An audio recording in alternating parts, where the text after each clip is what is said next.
What's up, everybody? Welcome back to your favorite wrestling podcast. It is the Monday Night Wave, baby. And we back with another one. We back with a special episode, kind of like a combo episode. So it's going to be recap, a little bit of WrestleDream. I go by, your host, Jay, the lonely one, the babyface is babyface. Actually, scratch that. New nickname alert. Potts and Reed. Because you Potts and and Reed. Okay. Podson Reed. Podson. Because you know when tsunamis come the wave, baby. Hey, I like it. I love branding. Look. But I couldn't be nothing without, my co-host, the one, the only Y2H, the Quattro, as in Quattro and 4 letters in Hero, Hirico, the one, the only. Take it away from here. He is a wild card. He is the king of gorgeous. It's my Triple H impression. He is Mr. Sexy Ass Lottery. He is Hero, and I am he. And usually I'd ask you what we would pod about, but you already told the crowd what you want to pod about. And I would like to say this. I, too, have a wrestle dream. I have a dream that no matter the color of your skin, or your gender, or the pronouns, or the God that you worship, that one day we could go to Washington and wrestle and not get addicted to fentanyl.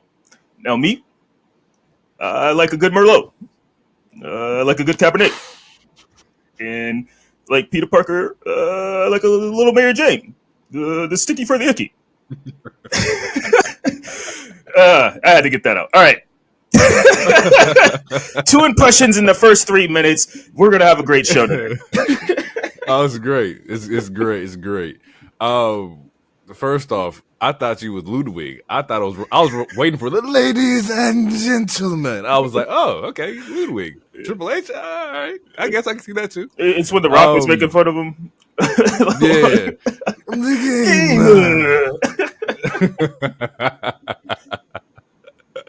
Oh, yeah, that's great. I love that.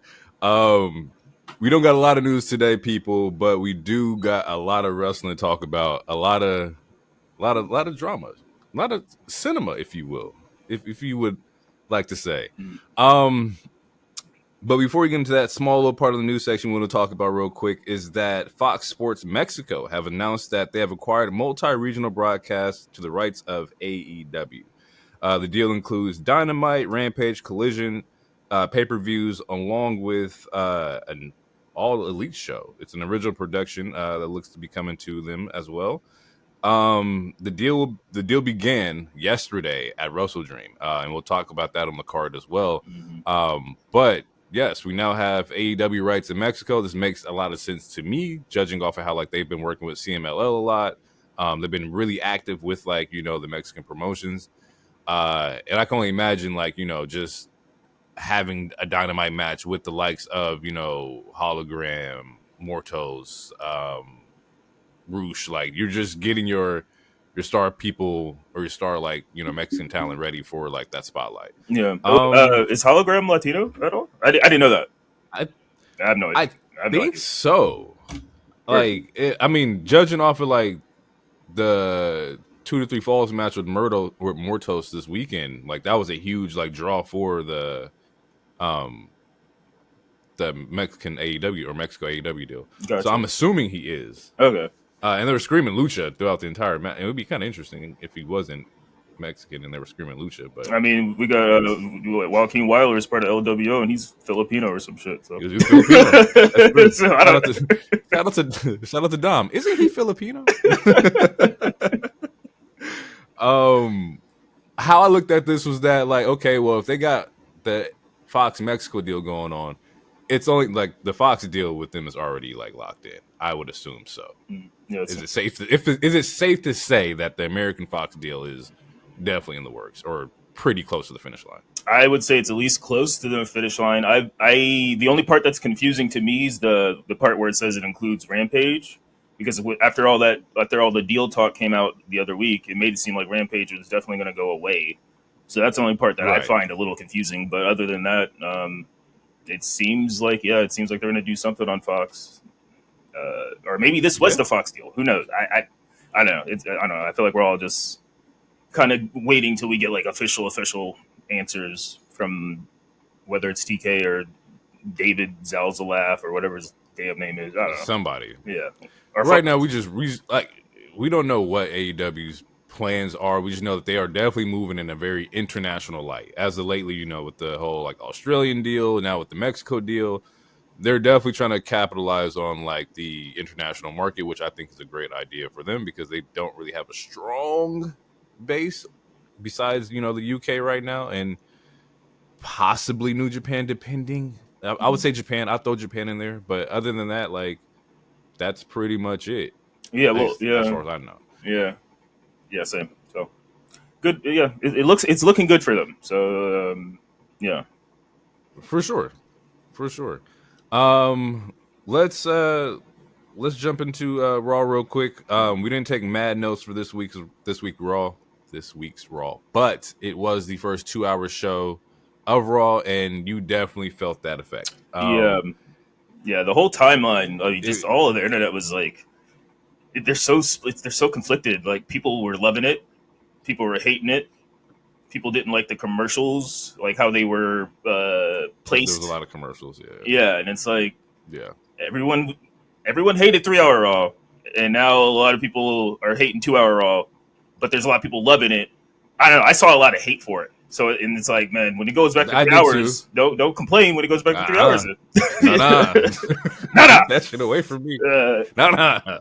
But yeah, I mean, it's the first 2 hour Raw, so I'm not surprised that in a minute too. Yeah, I'm not surprised that it felt a little discombobulated or, you know, disjointed, a little confusing, if anything. But yeah, I don't know. That was the fan reaction. I'm eager to see what happens this week. To see if there's any difference in reaction and slash how they pace the show. That's the word I was looking for. The pacing of how like the commercials took place and the pacing of some of the, like, people were mad about the 10-woman match segment. And it's like, well, he wants to get everybody on the card, and if he doesn't get everybody on the show, the people are going to complain that there's people not on the show. And it's a jumble. Right. It's a juggling act that every promotion has to deal with. You know, just yeah. Absolutely. And we'll talk about, like I said, there's not a lot to talk about throughout this Raw. You definitely are missing a lot more of the promo spots than you usually would. Let me go on the record and say I do enjoy 2 hours. I've been a fan of 2 hour shows. I think WWE will find their footing. You know, it's the first one. This is like the pilot episode of the 2 hour show. So like they're only going to get better from here. I mean, SmackDown's 2 hours and they make it work on that end too. Right. Looks like Punk opens the show. He gives us like one of those promos where he's not really going to be around. He looked like he's disappearing for a little bit. And I thought about it, I was like, what? Why the hell is Punk doing the promo where he's disappearing? I was like, oh, the next pay-per-view is in Saudi, and Punk will not go to Saudi. No. That's definitely not happening. Nah. If you don't know about that, go ahead and Google Punk's response to the Saudi. And this man is very, very open how he feels about that. But with that being said, Punk is kind of taking a break for a little bit. Rightfully so. He did a great fucking Hell in a Cell match. And we get the Monday Night Messiah, Mr. Seth freaking Rollins. Yeah, dripped out. Definitely dripped out. Looks him dead in the eye and was like, So foreshadowing, we're gonna get that at Mania. That has to be the Mania like match is Punk versus Seth. But they're definitely foreshadowing that. There is some unfinished business there. Yeah. A GTS that needs a receipt. Seth needs absolutely. My man's needs a receipt. Get back. Get back. I want you to stomp the Pepsi logo off this nigga's ass, bro. I mean, he feels the same way. Seth says he said get well because the sooner you get back, I can retire you for good. Yeah. I'm like, oh. Yeah, spitting. Yeah. Talk that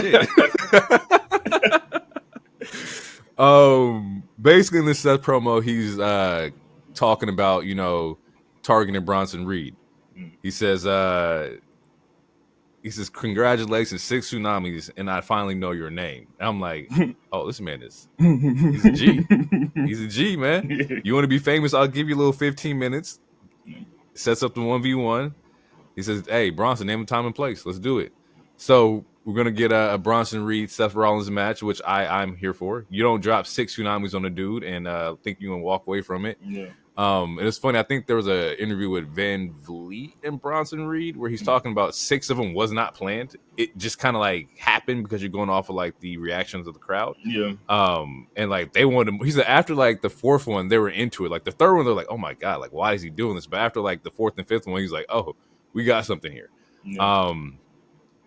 And yeah, rightfully so. It turned him into a fucking star. Like he elevated super quickly. Like he's definitely hit that mid-range, mid-card level for sure. Yeah, and in that same, it's been I working. want to say it's that same interview where he's like, "This is how I imagine when I first came back and got resigned again. This is how I imagine my like the trajectory and the push would be, or like how it would start instead of like because when he first returned, like he came as like Miz's bodyguard for like 2 weeks or some shit like that, or he was just a paid man, Yep. a paid hitman or whatever."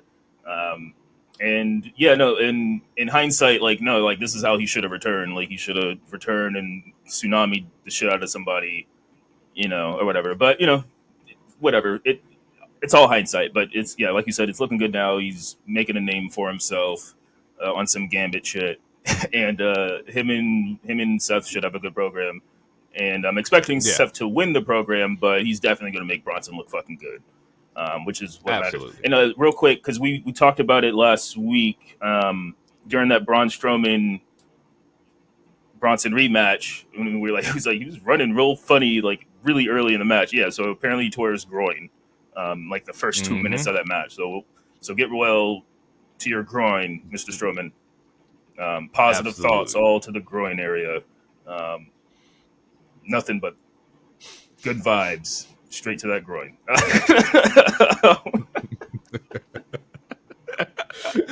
Oh fuck, we're too immature. Next up we get the Jay versus Xavier Woods match, and this was the match that was kind of like commercial riddled. There was a lot of commercials going on. You didn't really get to see a lot of action here. But I will talk about what I did like, aside from like the ads and shit like that. New Day and Usos always have great chemistry. Oh yeah, like their chemistry is like, it's up there. It might be top 10 for me. Like whenever you get one of them together to work with each other, they always work. And granted, I guess that's just because of like the experience of them working with each other for fucking 14 years plus. Yeah, and just being friends off the camera too. Exactly. Like it's different when you can see that like in ring, like that outside relationship affects like the in ring like work, and they just have fucking classics. This was a good fucking match to me. Post match, Woods doesn't shake Jay's hand. Yeah, he goes for the handshake. Usos look at him like, "Hey, bro, like, what the fuck? Like, come on, like, it's competition." Coach like, "Hey, shake his hand. He gave you title opportunity, like in a babyface angle, kind of like, hey, you my boy, like, come get one." Ooh, nah, he not rocking with that. Real quick, we got to backtrack. Okay, so during that Seth promo, he mentions Cody Rhodes teaming with Roman for a hot second, and he's like, He hits him with the Noted. I see that. Yeah, and then Jay comes out, and like him and Jay, like he gives a weird body language towards Jay too. So that's why I want to backtrack, because like Jay came out, you'd think they were cool, or at least on dapping terms or something, but Seth wasn't really feeling him coming out at that moment either. So that could also be maybe more foreshadowing. I don't know. I just felt like we had to talk on that real quick. But yeah, that's important. Yeah, the Woods handshake. I saw someone post. I wish I could remember the name, but they were like, usually, like even when like one of them were heel, like even when one of the teams were heels and all this other stuff, there was still like this always mutual respect in the ring. And the fact that he didn't shake his hand is it's sus. It's looking real funny on the Woods side. So it's just good storytelling there, and that leads to what we thought was a Braun Breaker face turn the previous week. This man comes out of nowhere and beats the shit out of pretty much all of them. Everybody, bro. Yeah. Break down how it happened, because I didn't write it down. Everybody, look. So like, we're sitting there. Xavier leaves the ring after the handshake. Out of nowhere, Braun Breaker shows up and spears Jey Uso. And as he's getting Spirit, Kofi looks at Woods like, let's go help him. Like, let's go.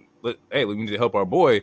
And Woods like, that's none of our business. Why do we need to do this? None of our business. Like, let him focus on his. Kofi doesn't listen, goes in, gets Spirit. At that point, Woods is on the outside. Braun sees him on the outside, does the whole run around the ring. Woods gets Spirit. So now I got Spirit for the nigga that you trying to back up, and I didn't want to be here. I told you to leave this nigga alone, and now I'm hurt. So I can only wonder how that's going to play out too when we like watch Raw tomorrow. Which I know he's going. Oh, I'm sorry.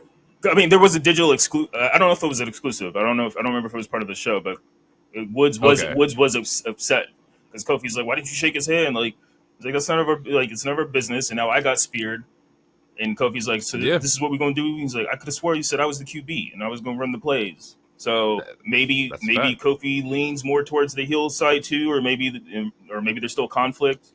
Again, I'm to piggyback on what you said. I'm very curious on what's going to happen tomorrow as well. Monday. Quick little recap of the Sheamus versus Pete match. I forgot what the name of the match was, but I enjoyed the fuck out of this match. Danny Brooke. I think Donnie Brooke. Donnie Brooke. What? Danny Brooke, Donnie Brooke, Doc Rivers. I don't care. That shit was hot. That shit was fire, yo. And like something about like just when they bring in outside aesthetics, like it was like kind of set up like a bar. You know, they had like kegs and like barrels and shit like that, like the peanuts on the fucking wooden bar. Like I like that kind of shit. That's just kind of cool to me.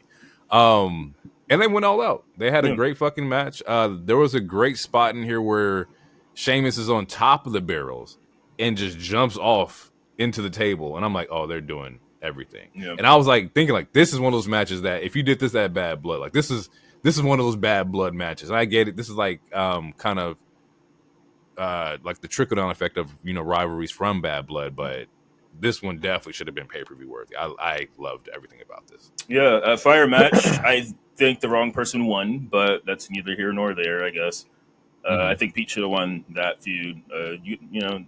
Granted, Sheamus just signed. I believe he just signed in like a 5-year deal or extension. Mm-hmm. So he's gonna be here for a while. But it's also at that time where you approaching that age where you got to put over a young talent, my nigga. But he went 2-1. So again, it's neither here nor there.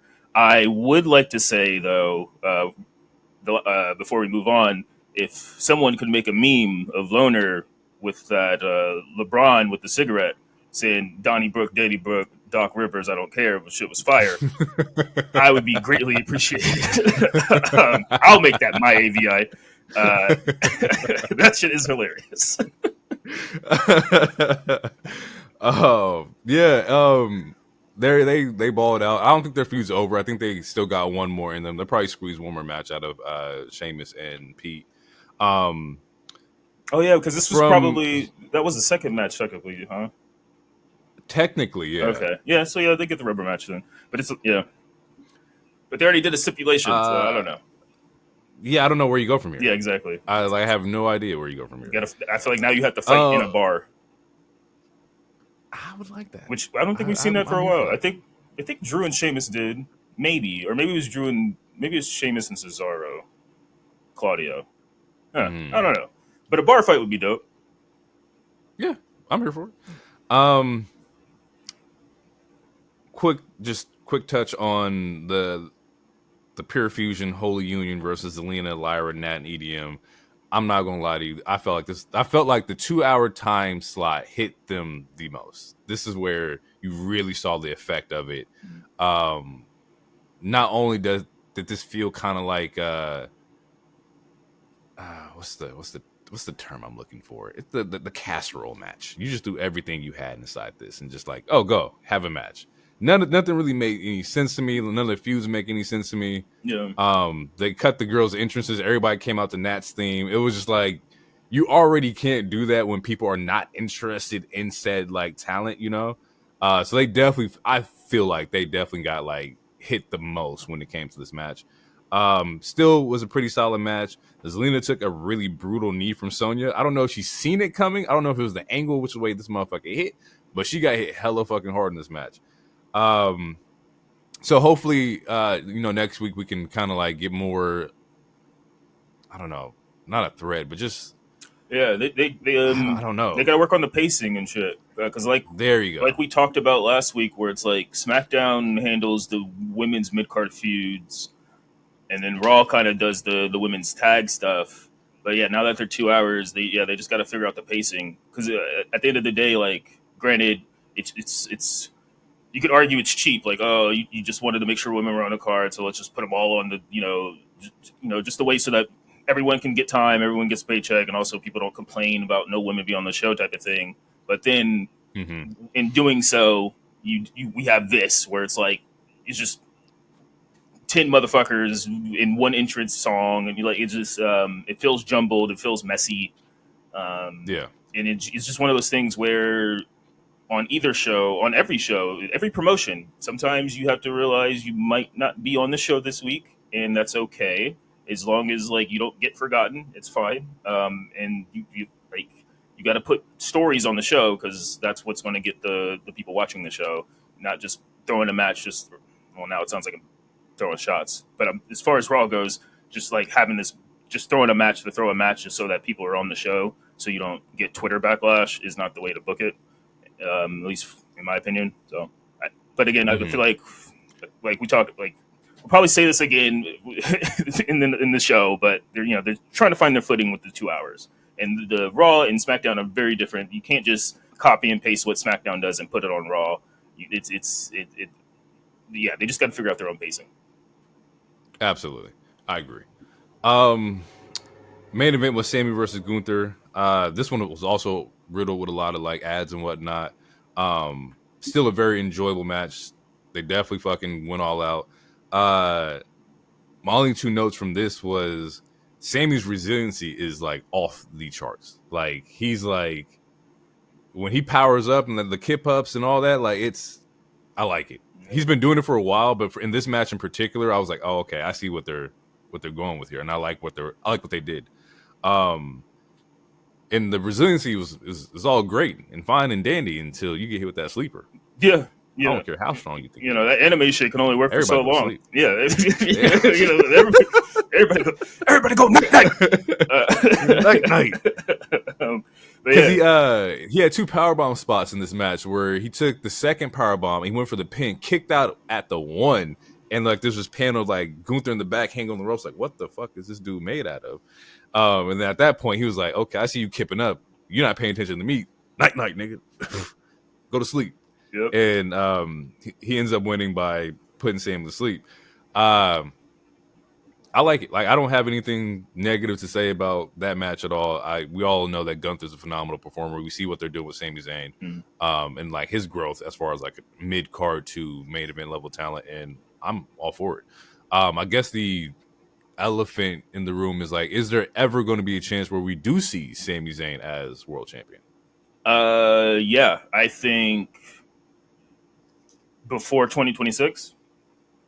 Yeah, I would say maybe in the next year. It really depends. It depends. I feel like it depends on what they really want to do with Seth and Punk, and also kind Mm-hmm. of depends on Drew. But also, who knows when the next draft happens? So that might shake things up. But yeah, I this ever since this recent draft, like even before Sammy got the IC title, um, it to me the way I've been seeing his character arc and his growth ever since he left the Bloodline, it was like they're slowly trying to push him to that main title spot or that main card. Right. It's like that's why he won the IC, and now he's elevating up to the main title card. I would not be surprised if he won Rumble. I don't think he will, at least not right now, but I Ooh. wouldn't be surprised. Uh, Sammy winning Rumble would be to nuts. me, that'd be like a very similar to like if Bryan Danielson or Daniel Bryan won a Rumble, because like he has that underdog resiliency like character, like he has that anime like I gotta. He's like the Deku, like he's the protagonist in his own He show, is. like and that's what makes his character not only relatable but just kind of also just down to earth because everyone feels like an underdog in their own life at some point in time, or whatever. So I would not be surprised if I do like that. in the next year, in 2025, he's a world champion. I do like that a lot. And clearly, like, if the trajectory is still going to remain the same. Cody will probably have his belt going into Mania, and Gunther should probably still have his. It would make more sense for him to go against Gunther again, because I don't see the whole babyface versus babyface thing at Mania. I don't see Sammy versus Cody at Mania. Like, I don't think that's. I'm pretty sure we're getting Rock. You know, Yeah, that's probably what's going to the happen. rumor is there might be a triple threat, which God forbid, we don't need that. Nah, I don't need that at all. No. It's funny. I was on TikTok and I saw like a quote pop up from like Eddie Guerrero. He's talking about like why they put titles on people, and it was like one. I think the first reason was to build you, right? So the obvious choice is like, you know, to put what belt on you to get you to like rise your stock, rise your value. And then the second choice was for you to build others. Like we trust you enough to take this belt, and then you can build other stars while you have this belt. Mm-hmm. And once he broke it down like that, I was like, damn, that does make a lot of sense. So like when you look at like who are, you know, champions or who's next to get a belt versus who has a belt, who are the stars that they have like, you know, broken, you know, to make them main event talent, make them mid-card talent and whatnot. And I was like, that makes a lot of sense. And the first thing I thought of was like Gunther and the IC. Because the following quote in that same clip was that the belt doesn't make the wrestler makes the belt. Mm-hmm. And I was like, okay, with Gunther in his IC reign, he made the IC belt like back to that prestige era. Granted, it took, you know, 300 plus fucking days. Mm-hmm. But he brought it to a different level. And in that same realm, he made stars. You know, we're talking about Chad. We're talking about Sammy. Like throughout that run, he's made other people bigger than what they are. And I was like, damn, that does make a lot of sense. So going forward, I say this to say, like, going forward, I'm now analyzing it in that sense. Because we all have favorites. We all have people that we want to, like, you know, win belts. But are they being built or do they have the ability to build somebody? And that's kind of like how, you know, it breaks down. Mm-hmm. For example, Braun Breaker was one that we're going to rise his stock, right? Mm-hmm. The second one, I guess now is like Jay, to where Jay can carry it and build other people. This makes a lot of fucking sense to me now. Yeah, and Jay is easily one of the most over acts. So just being in the ring with him, also like you're getting that Jey Uso, but like because you know like, it's you versus Yeet, like that's good camera time, you know, like you know shit like that. Yeah, I thought that was genius. I was like, oh fuck, that's definitely how this shit should work. Not always, but how it should work. Because then you know you think about the whole like, oh well, you know Brock and Roman had these belts and Brock wasn't showing up. It's like that was this weird time. Yeah. As far as like currently now, this is definitely how you're supposed to like use the belts. Even with like, you know, like Liv, right? Liv is a champion, but it kind of like we're gonna rise her stock. Yeah. Liv is now like one of the most important like, you know, aspects to Monday Night Raw. Yeah. Granted, I want a fighting champion. I've always said that before, but at the same time, we raise her value with this belt. Yeah, you know, and sometimes that's why I have to look at it. Yeah, and then sometimes the first reign isn't the one because this is her second main title. Her first reign is like minuscule compared to like what she's doing right now. Or like Damian Priest is another example. Like while he had the belt, people like we were starting to like I'm not gonna say we, but the proverbial we like we were starting to believe in him. But it wasn't until like after he lost where it's like, oh, he is that guy. Like they trust him, they believe in him. Like and he's going to be back in this spot. He proved that he proved that he could be in this spot. He had some bangers. He proved he could be in the spot, and they're going to put him back in that spot. And they're like, once he lost it, it's like, oh, like his shit went up after he lost, you know? And that happens to some people too. So like, yeah, absolutely. I agree. It makes sense. Yeah. I was like, yeah, that's a great fucking quote. And it came from the legend. So, you know, it gotta be right. Exactly. And then Cody comes out right after the end. Yeah, Cody does come out because they're prepping for the crown jewel. And early in the show, Cody was like, hey, like, I would love to fight you too. Like, if you win, great. If Gunther wins, cool. But I would definitely like to fight you in Saudi. Clearly, that does not happen. And we are going to get Gunther versus Cody in Saudi. Do you want to touch on the fact that this title does not mean anything? I mean, I swore I said that last week, but yeah, no, the title it's literally it's only for Saudi. They, you know, it's something that they'll put in their trophy case at home, but we will not see it on TV. It's a glorified speed FTW title, and it's literally it's only for Saudi, and it gives them something to do. DT's like it's might he placed bets that'll last 3 years. I'm gonna do a price or right move. I'm gonna say this. I'm gonna say 4. This last 4 years, and they do something different because I don't know. But I'm a yeah, ooh. I I'm will, gonna take the under. This lasts a year. This will not be here next year. man. I think it does. I think it does 2, and on that third, I think DT might be right on that third. I don't know, but again, like the concept isn't terrible. It's I think the idea of making it a trophy is a lot better because it makes it a little more Absolutely. palatable, I guess. World Cup-ish. Yeah. You know, instead of like you get this big ass ugly belt that we never will see you hold except for that one time. Nope. And that's even if you watch the show. There's a lot of people that still don't watch Saudi shows based on their beliefs and whatnot. How they feel? Yep. Yeah, for sure. So like yeah, I don't know. A trophy to me would be better, and that way you could just etch names in there and be like Cody, blah blah blah. I have a question though, and I don't know. I want to wait. I kind of want to wait till DT joins, but I don't know if I'll remember. No, go ahead, ask it. Okay, as of right now, who do you think should win between Cody and Gunther? Because my mind has switched twice.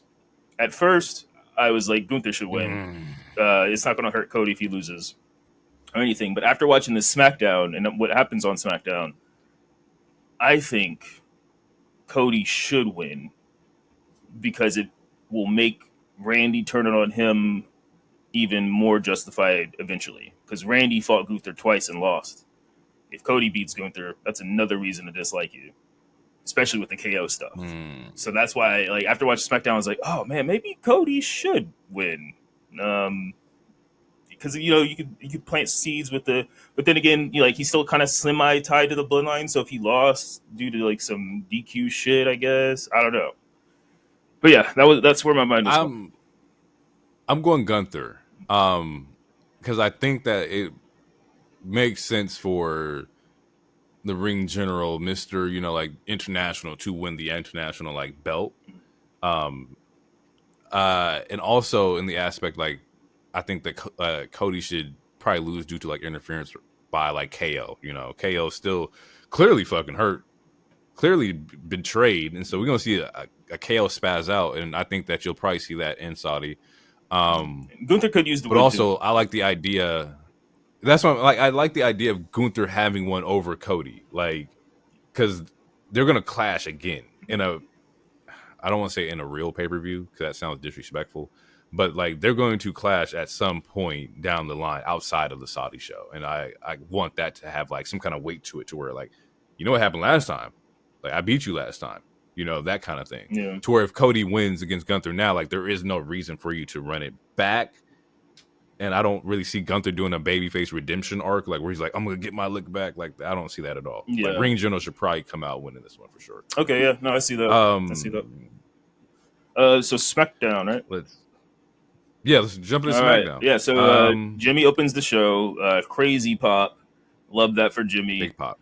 Yeah, he comes out. He's pretty much talking, he wants Solo. He wants to whoop Solo's ass. Roman comes out. And again, if you don't believe Roman's a face, just rewatch this. Roman is face as fuck.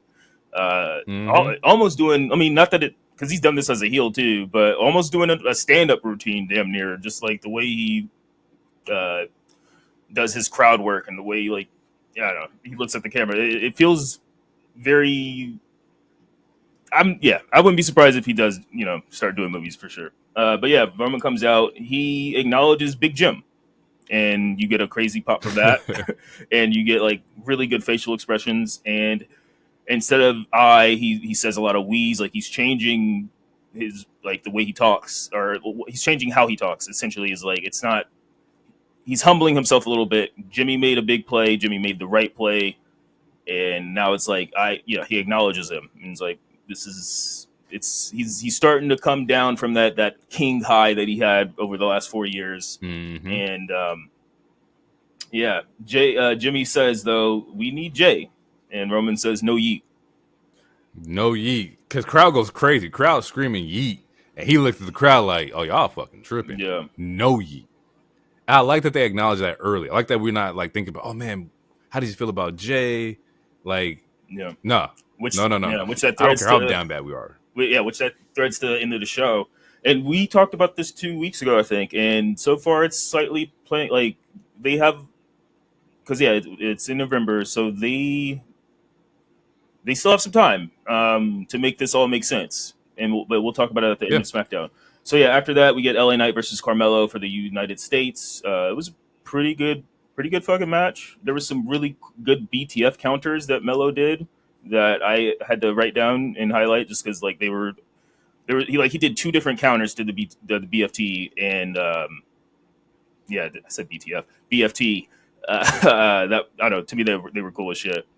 And Andrade was watching ringside. He didn't do any distraction though, but that's the way that they were kind of playing the story where Melo was still kind of focused on looking at Andrade or some shit, which eventually sets up Melo for getting that BFT taken three the hard way, as LA Knight would say. And Andrade's like, "Put my fries in the bag, amigo." And I'm like, "Talk that shit." I'm like, oh fuck. After he loses, you kneel down to him and say, put the fries in the bag, amigo. I'm tight. All this where you set the match up. Yeah. And funny enough, they do set that match up. So we do get Game 7. Melo Andrade 7. And the winner gets the United States title shot again. Which we speculate this too. Yeah. Like I think we said that this is what the plan was going to be 7 matches or 7 games, of course. And that I thought like LA Knight would be part of Game 7, and you were like, "No, the winner will get a chance to like have a title shot," and that's what's going on here. They can still do a triple threat at some point too if they want to. Oh, for sure. And it could depending on how this match ends. What if Game 7 ends in a DQ or ends in like interference or some shit like that? Like anything could happen. Yeah. Or Melo cheats and grabs tights. Like it's a possibility still. After that, we get a quick Cody and Big Jimmy showing respect to each other. So you're seeing the full face turn also with Jimmy. After that, we get the Metaphor girls walk out, Lash Legend and Miss Jackson, Jakari Jackson. And as they're walking out, pause. Okay, just pause. Because first, before we get this match, we get a promo, like a Raw promo, where they're talking about Jade and Bianca winning and having a title match on Raw. And I'm like, why are we advertising the title match for Raw if they haven't had their match on SmackDown yet? Like, yes, we all know Jade and Bianca are going to win, but goddamn, like, kayfabe wise, let's hold this until after they have their match, possibly. Second, actually, we're going to get into it. My bad. I'm not going to steal it. I'm not stealing the thunder. Go ahead. A wild KO appears, and then that's when the Pokemon music starts. Bullshit. Yeah, KO comes out as they're like before they even hit the ladies are still on the ramp during the entrance. KO comes out. He says, I think he says, "I'm sorry." If he didn't, he should have did it because he's Canadian and they need to apologize. They apologize for everything. He comes out. He's trying to address what happened the previous week due to the backstage attack that was not filmed by WWE. And that's when Cody comes out. He's taking off his suit jacket. He's getting ready to fight. A bunch of security guards are coming out. And then, eventually even Randy comes out. He's like, "You need to focus on Gunther. Let me talk to KO." Like, he's trying to calm down KO. KO does a back elbow. Doesn't know who he's hitting, but he hits Randy, and then Randy punches him in the mouth as a receipt. And you just see KO on the ground with like his hand over his face. He's like, "Oh my, you hit me!" Like, he looked really betrayed. Right. He played that off well, and Randy looked upset and was like, "I didn't want to hit you, but like you hit me in my ear, nigga." Like, it's like when like you're play fighting and someone hits you too hard, so you give them that receipt back. And they're like, "I thought we were playing." Well, you fucking made my mouth bleed now. We were playing it, but you hit me hard first. And then so that is that segment. And then we go to commercial, and then eventually we get the women's match. Would you like to say your piece? Yes. This is all bullshit. This is fucked up. It's an injustice. If I could bring back our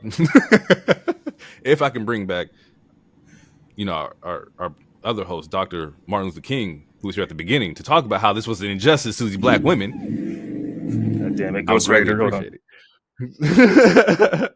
But man, I don't like the fact that they interrupted their entrance. I saw the promo for this match all week, and everybody was really excited to see it. You know, Yeah. Jakara, Lash Legend, Bianca, Jay. Like, this was His first black women tag team. Yeah, first ever. It was popping on the timeline, bro. And I watched, of course, like, you know, I don't watch Raw on East Coast time, so I'm seeing like on the Twitter feed while I'm in the gym, and they're like, "This is bullshit." And I was like, "Oh shit!" So, really, without going into any more spoilers, I waited and watched it at home. I was like, "Yeah, that was kind of fucked up. They definitely deserved their time." Not only that, but the match was only 2 minutes. It was literally like 2:03, and the second women's match was longer. The first thing I will say, the positive I will say, is that Lash Legend is strong as fuck. Oh yeah, like I was watching this girl in the ring, and I'm like, oh, I'm impressed. Like, it was the best 2 minutes that anybody could show you what they're able to do, and a lot of it was Jakara and Lash, of course. Yep. But like, Lash Legend is, I'm aware. It did its job in a little 2 minutes. Granted, I wanted more for them, more time. You know, maybe an 8-minute match, 9-minute match. Yeah. And hopefully they can, rectify that down the line. I think they will. But timeline was pissed off. You thought it was bad last week with the color comment. This week it was full blown war, and I was like, I think a little of it. Fuck. If I may play devil's, because I think I do see the side of where it's like you could have did that interruption anywhere else in the show, after the Jimmy segment. All right, after the Jimmy segment, or just even after the women's match, like Bianca and Jade win. And then KO just randomly shows up behind them. Like, they could have did it after the match. So I do understand. Like, I'm not going to say I wasn't upset either, but I understand why people were upset. On the counter of it, or on the other side of it, or the other way to look at it, is that one. I mean, they were in the orbit of all the biggest stars. Like, it's not like they got interrupted. I know it sucks, but it's not like they got interrupted by. I don't want to talk bad on somebody. Respect. No, don't throw nobody under the bus. But it's like they were in the they're having Cody Rhodes, like walk by them. They're having KO around. They have Randy Orton around. So it's kind of similar to what we were talking about argument, where it's like you're kind of getting the rub just being near these people. I still think that they should have. I still think they should have waited. As far as the match time length, the other Lash and Jade, or Lash and Jakari, are still developmental, and Jakari being probably the most that needs the most work out of all the four. And obviously Jade still, there's a reason why she's still in the tag team also. So it being only 2 minutes, I'm not necessarily surprised. You don't want to have like a Maxine situation, or like that early Maxine match months and months and months ago, where it's like, this is, maybe she should be doing more house shows. But to me, all four women look good. To me, Jakari and Lash, they did show out. I think they're going to run this back at some point easily. I don't see any of these four women leaving the company anytime soon, unless unless something bad happens. But as far as the match timing, I think that's less offensive than the interruption, in my opinion. Just because, like, again, like they're too both that shit's offensive as fuck. It's developmental and then also the Nia Jax match. That match was like, I don't know. That match was way longer. Like, you still got two women's matches on the show, which is more you can say about a lot of other promotions, including even WWE sometimes. But yeah, the match length, I'm not too worried about, because I feel like the people who are really upset about it are people who don't watch NXT. Because if you watch NXT, you can kind of see why the match wasn't that long, in my opinion. That may be true, but it's also like when you advertise it for SmackDown, they did it like a couple of days before. Yeah, they advertised and like if you're looking at like the pulse of that match, like, it was very exciting for a lot of people. That's the part that irritates me. Once again, it's like using the black draw to get the people in. Then when you throw the match on and it's nothing, it's like, you stop pump faking. Yeah, like, give us what we what we came in to see, which was, those two talents go. And if it is the idea of like, oh, NXT, she's an NXT talent, she's a little rough, she's a little green, then just throw that match on NXT and just have people pop off. Like right now, NXT's popping too. You could have advertised Jade Bianca versus Jakara Lash on NXT, and you would have had your 10-minute match, and that would have been cool with that as well. But when we bring it to SmackDown on Friday, prime time, like, we just expect a little bit more. And not even I was just a bystander in this. I was just watching the show. Yeah. But I could definitely see why people are upset at it. Yeah, I can see why they're upset. But it's in hindsight, though, or not in hindsight, but at the end of the day, it is still good that, like, they were on SmackDown. They got a SmackDown match. They're still part of NXT. No, for sure. That you get. And I don't see them not running this back. Jade and Bianca were at NXT last week. They just didn't have a match. They could go back, assuming they beat Damage Control next week. They could still go back to NXT. Yeah, I think the interruption is the bigger offense. That it is. I don't like the rub. I don't like the rub of like, oh, well, they were a part of one of the big promos between Kev, Cody, and KO, KO and Cody. It's like, I see what you're trying to say, but even in that, it still feels like a little offensive because like it's saying that the women can't like get their rub their own way. They don't need to be KO adjacent to stop it. Hey, you made the DJ joke. I just laughed. Stop it.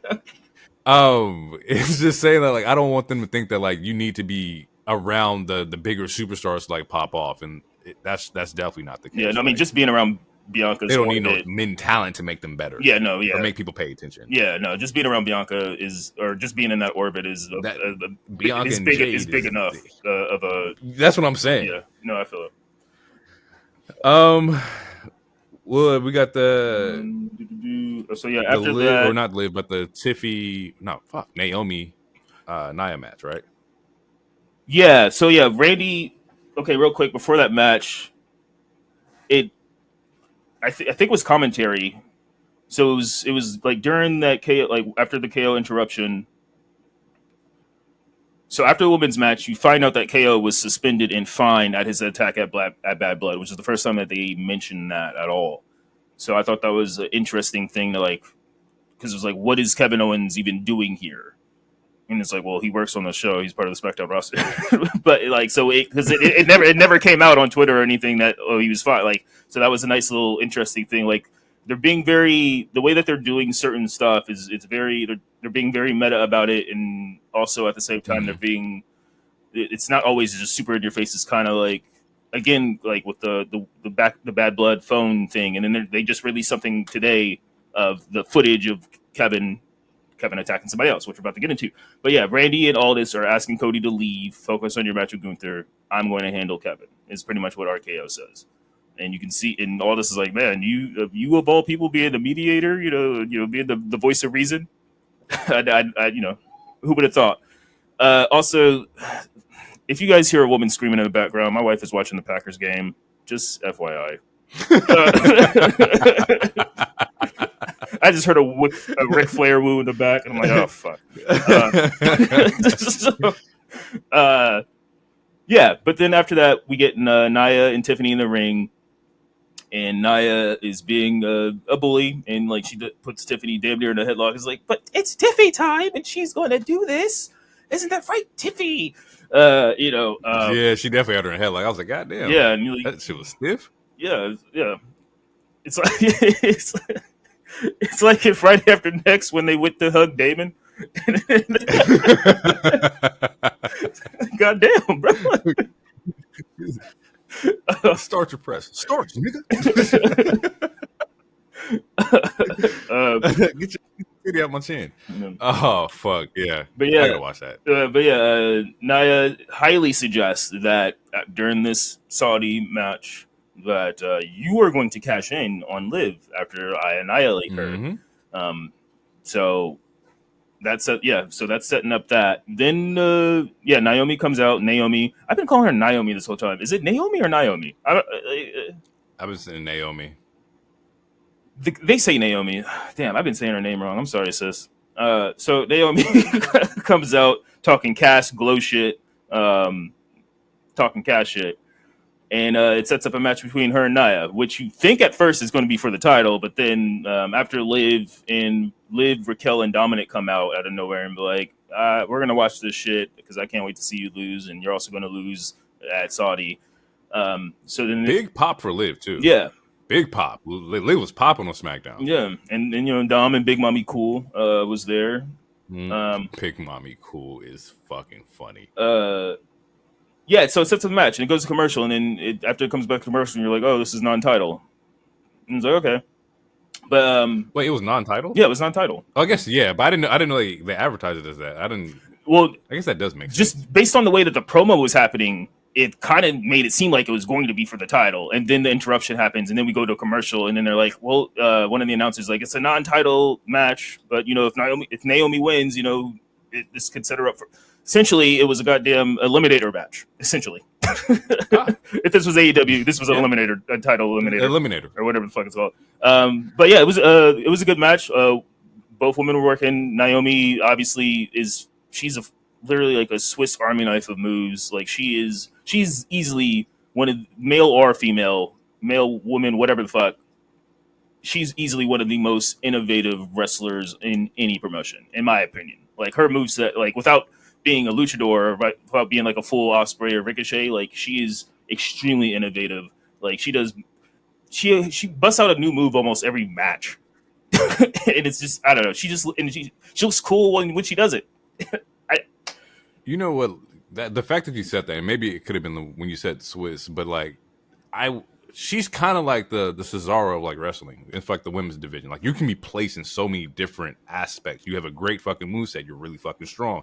You're probably one of the most athletic, if not the most athletic, like woman like wrestler in WWE. Like she just has so many different facets to her game that can be applied in like so many different divisions, like tag, singles, like heel, face, whatever. Definitely deserves her flowers. Like she is legit for sure all the way around. Oh yeah, absolutely. Not a lot of weaknesses, if any.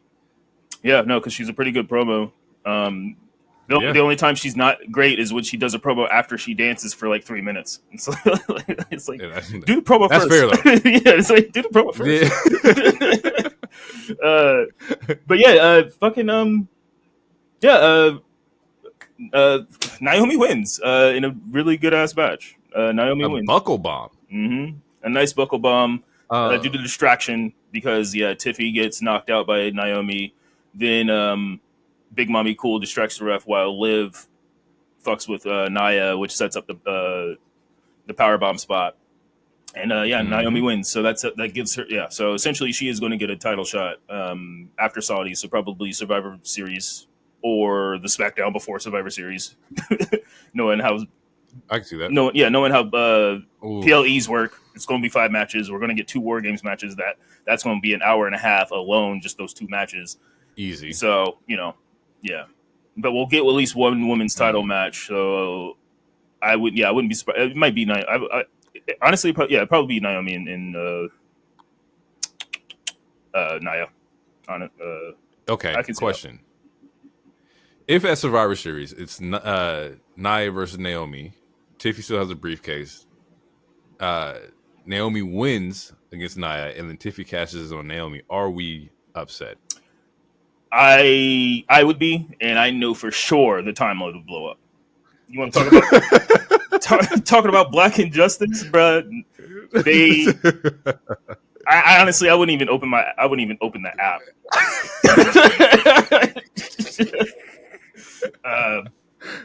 But I think if they really want to do a swerve based on like the fact that there's 2 women's champions and Nia is highly suggesting that Tiffy cashes in during the Saudi match, you could easily get a moment where Tiffany cashes in on like the match is over, like Raquel attacks Nia or whatever. You can easily do a spot where Tiffany cashes in on Saudi and she wins at Saudi, and then you get a big moment there. But I don't know. I mean, because you can only have so many women on stage at the same time in that place. So that's my shot. I'll fire shots at everybody. You think I'm from Europe? I'm full of beans today. God damn it! Oh fuck! After that, Or do you have anything else? No, I think it's. I think that would be the place to have Nia win in Saudi. I don't really see Liv winning in Saudi, unfortunately. But she does have a lot of like insurance. Liv has like Raquel, she has Dom, to where like there is definitely like, you know, other pieces that could make sure that Liv wins. Yeah. And Liv winning the Crown Jewel title builds more of Liv's stature too. Now I'm women's title. I won the Crown Jewel in Saudi. I'm the best women's wrestler in WWE. Like, Yeah. that would do a lot for Liv. And the last time they were in Saudi, that's when Nia won Queen of the Rings. It's like, do you need to win here again? Maybe not. I don't know. Who knows? Fair. But yeah, so yeah, after the match, Rhea comes out and beats the hell out of Raquel. I think she throws Dom too. Then like Liv slips into the ring, and that's when Nia starts trying to attack Liv. But then Mommy comes in and big boots both of them at the same time. Both of them. Yeah, bro. Rhea looked strong as hell as usual. But yeah, Like, it looked great. Rhea took out all three of them ladies. And I know Nia gonna feel some type of way. Like, how you gonna just come in here and just kick me? Yeah. You don't even go here. You don't Spartan kick me in the middle of the ring on my show? Nah, she ain't letting that shit slide. Not at all. After that, that's when we get the main event. Wait, real quick. After that, that's when we get all this talking to Melo saying, you know, 2 words, Game 7. So that's when, they'll get that set up. We get a shouting match though too. The Profits and DIY. Yeah. In the back. Okay, wait. Before that, after all this tells Game 7, Legato shows up. Electra Lopez looked very nice. Legato's like, "Where's our title opportunities? You know, Melo and Andrade keep going, getting it." He's like, "Well, last time you fought LA Knight, you lost too." But he's like, "Well, it's not just me. What about Electra? What about Angel and Humberto? I don't know what they called them. Humberto. They have their own tag, Los Garcia, I don't know, something." Anyway, he's like, "What about them?" He's like, "I got a match for them next week. Then it'll be cool. They, by a person of my choice." Which, if you watched wrestling before, you know it's going to be the debut of Motor City Machine Guns. Is probably going to be the debut of them, and they're going to beat the hell out of them. That'll probably be their first feud with LWO or Legato. Sorry. Then I can rock with that. Then we get a solo promo, which is whatever. And then we get DIY yelling at DIY and the Profits. They were yelling at each other for I want to say a solid 2 minutes of just them yelling. And there was 3 times where, like, Bree, her name is Bree, isn't it? Am I tripping? What's the lady's name? The interviewer? No, with the Profits. Fuck. Why am I drawing a blank? I'm drawing a blank too. Anyway, she almost broke character. Dawkins almost broke character. These motherfuckers were just yelling for 2 minutes where people almost broke character. B-Fab. Okay. The B has to be for Bree, right? It is today. I don't know. Because I could not remember. Anyway, so after that, the camera pans because all this is like, what the hell is going on over there? And then you see Kevin Owens attacking Randy Orton, and he's like, "You want to pick sides? Well, you picked the wrong side, buddy." And you see KO attacking Randy. Which today they released a clip of the overhead security camera and how that started. It was very all-in footage adjacent. So. Or all out, whatever. Fuck. All in footage adjacent. Shut the fuck up. That's funny. And then after that, that's when we get the the main event, which was Solo versus Jimmy. And Jimmy had that Curbin on Curbin. Those chain, that chain looked like it could kill somebody. Like if you use that as a weapon, that looked like it could kill somebody. But I have a hot take question, and okay, maybe it was the chili that I was eating. Maybe it was the way the tequila was sitting. But is Jimmy a better in-ring worker than Jay? And the reason I'm asking is because I know I made a lot of jokes and criticism about, like, before the Mania, I was like, oh, it's just twin versus twin. It's the same moveset. Which, and rightfully so, because that match was a stinker in my opinion. But the way Jimmy was working Solo, man, Jimmy. I don't know. I don't. Yeah, That's a good question. I need to rewatch the Slash J match with Xavier, but I'm gonna look closely. I think Jimmy might have a better move set, which is wild to say because I argued on 30 different occasions that they have the exact same move set. But Jimmy was doing chops. He did a couple moves that I don't know.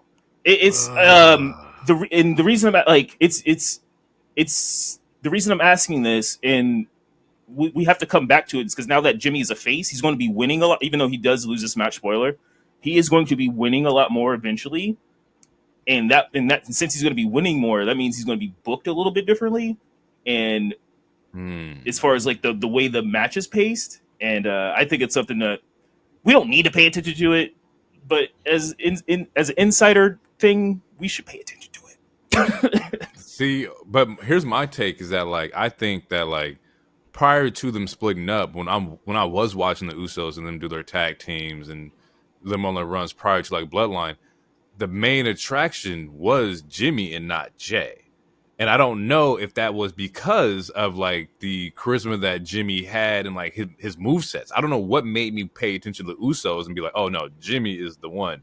Jay didn't really like start spazzing out to me until right hand to the tribal chief. Right. Yeah. And at that moment I started seeing Jay go up. But before that, it was Jimmy. And I think even like in Jimmy's promos, like he has said, like, you know, it was me. Like I'm the one who got you here. Like I got you to be the right hand man and shit like that, or at least he had said something to that effect in multiple promos. But yeah, I would. Well, it's interesting. I know. I was watching this match and I was into it. You might be right. Jimmy was working to me. I was feeling it. I was watching. I was like, Jimmy was working. Yeah, Solo was working too. Yeah, Solo. Yeah, he did he was out there taunting. He did a spinning heel kick. Leg kick. Yeah, spinning leg kick. I was like, okay, you busting out shit. I ain't never. Rob Van Solo. All right, nigga. Okay. It was a good match. I did enjoy that match. You can definitely tell like they've been talking about that for a minute. Once again, that's a chemistry thing. Like, of course, it's your brother. Like, hey, this is what we're going to do. And it worked out. It worked out really well. Yeah, it actually did. Solo wins. They start jumping him. Then Roman comes out. He makes a difference for a little bit, but he gets jumped too. And yeah, so Bloodline is on top. They beat the hell out of both of them. And then like the way the show ends is like, Jimmy's like, we need a Moose. We need him. Like, we need to get him. Yeah. Like, so we need help. And yeah, and it's interesting to see the tables turn because they need Jimmy, but Jimmy does not need them right now. Jimmy's doing great. Or Jay, I'm sorry. Jesus. I'm part of the problem. Jay's doing great. Jay's doing great. Jay don't need him. He's main event Jay. But he's a title. He has a singles title. He's Gucci. But yeah, so it's interesting to see. It's interesting, like, because Roman's going to have to, like, he's already, like, if I was looking at like, based off of Roman's character, since he's returned from SummerSlam, it's like he is slowly humbling himself, and every single time it's a hard pill to swallow. Like, I feel like the fact that he worked with Cody is like, all right, okay, and he got talked into saving him. He's like, all right. But he's like, no yeet, bro. Like, I can only humble myself for so long, bro. Like, but now like he's getting his ass whooped. He's like, he might have to be like, fuck. All right, let me fucking apologize now. Look, that first Jay Roman like moment is going to pop, bro. It's about to get that first yeet with them all doing the yeet shit is about to go up. Like, that's gonna be a huge fucking moment.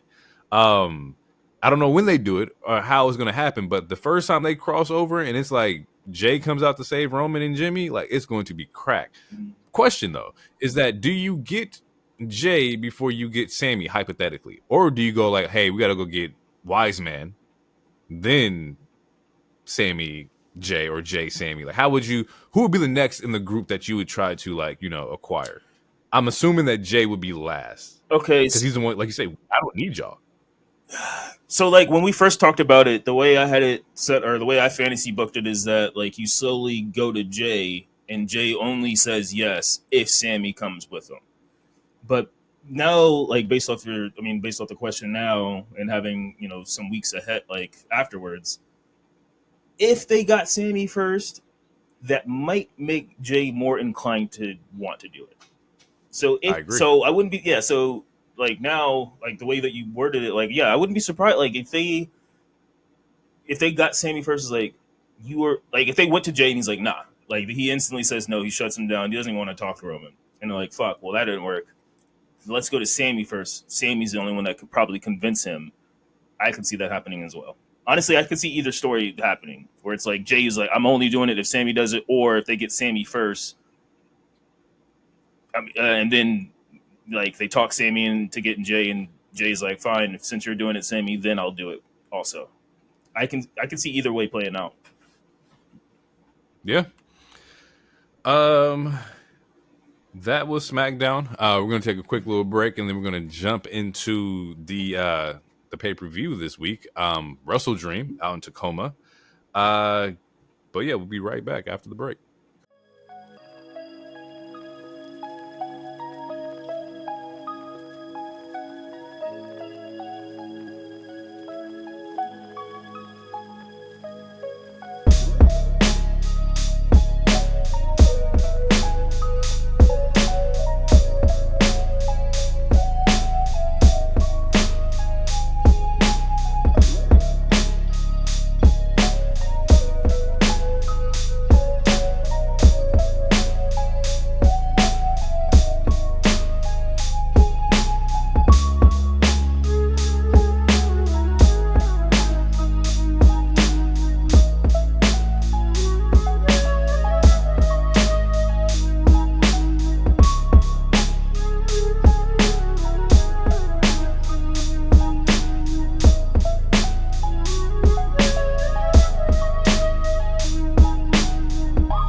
We're back, people. Let's talk about AEW WrestleDream, and I'm gonna sound like a goddamn fan of a fan. I'm gonna sound like one of those guys, but Homelander to me, perfect. This pay-per-view was perfect to me. If I really want to get like hypercritical, 9.5, and I'll explain where that 0.5 came from. But other than that, I don't think there was any misses on this match, which was crazy because this card wasn't like superstar like packed out, wasn't like star studded or nothing like that. and it had a Jericho match, and it still gets that really high rating for me, and I'll get into that as well. Because I was like, oh, you about to ruin this streak here. It had a Jericho. This bitch don't hit. Jay White versus Hangman kicks off the show to an absolute smoker, man. Really, really fun match. The psychological effect of like Hangman, like he's just deranged, bro. Like he think that he can beat everybody. One of the big spots in this match was Jay White dropping like a knee breaker or like some kind of like, I think it was like what I write down here. It was a knee breaker on the side of the ramp, and it kind of like lingers throughout the match on Hangman's leg, and he goes for the buckshot lariat a couple times. You can see that like his leg is not into it, and that just plays into the effect of like, you know, him trying to be Superman and think that like I'm just this ultimate, like my body is going to listen to me, sets him up for fucking failure. Because when he goes for the buckshot lariat in this match, he gets caught up in one of like the prettiest fucking Blade Runners I've seen in AEW. Probably my favorite Blade Runner AEW, just on how he countered out of it. But overall, like the match is great. I like the idea that neither one of them were like babyface in this, because Jay was doing some like heelish tactics with like the eye gouging and attacking him while his legs were like caught up in the ring and whatnot, or caught in the ring ropes. And then post match, like Hangman says it's not finished, so we're gonna get another match of Hangman versus Jay White at some point. But this is definitely a good win for Jay White in my books, and it definitely sets up more stories for them for sure. Other than that, I don't think there was nothing really too much to add here. I don't think that the thread is going to get any more detailed or complicated than Hangman versus Jay White. I think you could do that for, you know, at least another pay-per-view, maybe two if you really wanted to stretch it out. But yeah, I enjoyed it. I think this was a great win for Jay White for sure. Yeah. I think I agree with that for Jay. It's fine for Hangman. What I don't necessarily like is Hangman's trajectory right now. It's just like he beat Swerve in a crazy, blood feud or whatever the hell, and now he's just like fighting. Now he's he's doing side quests, when I feel like after the Swerve he should have had a little more direction towards like at least trying to chase the title or chase a title. Now, yeah, to me just feels like he's on side quests, which is fine, I guess. Because it seems like they're trying to. We had depressed Hangman, we had drunk Hangman. Now it's like just super deranged Hangman because he feels fans betrayed him for cheering on a motherfucker who touched his baby. He broke into his house. Let me say that. I'll just say that, and held his baby. But yeah, as far as Jay White goes, I think it's a good win for him. He definitely needs to bounce back. Because I mean, ever since that MJF match, man, his stock fell hard as hell as far as like perception goes. So this is a good win, and like body wise, he looked good. It looked like he was staying in shape, which is good. So, I want to know, like, first off, we'll talk about the crowd. The crowd.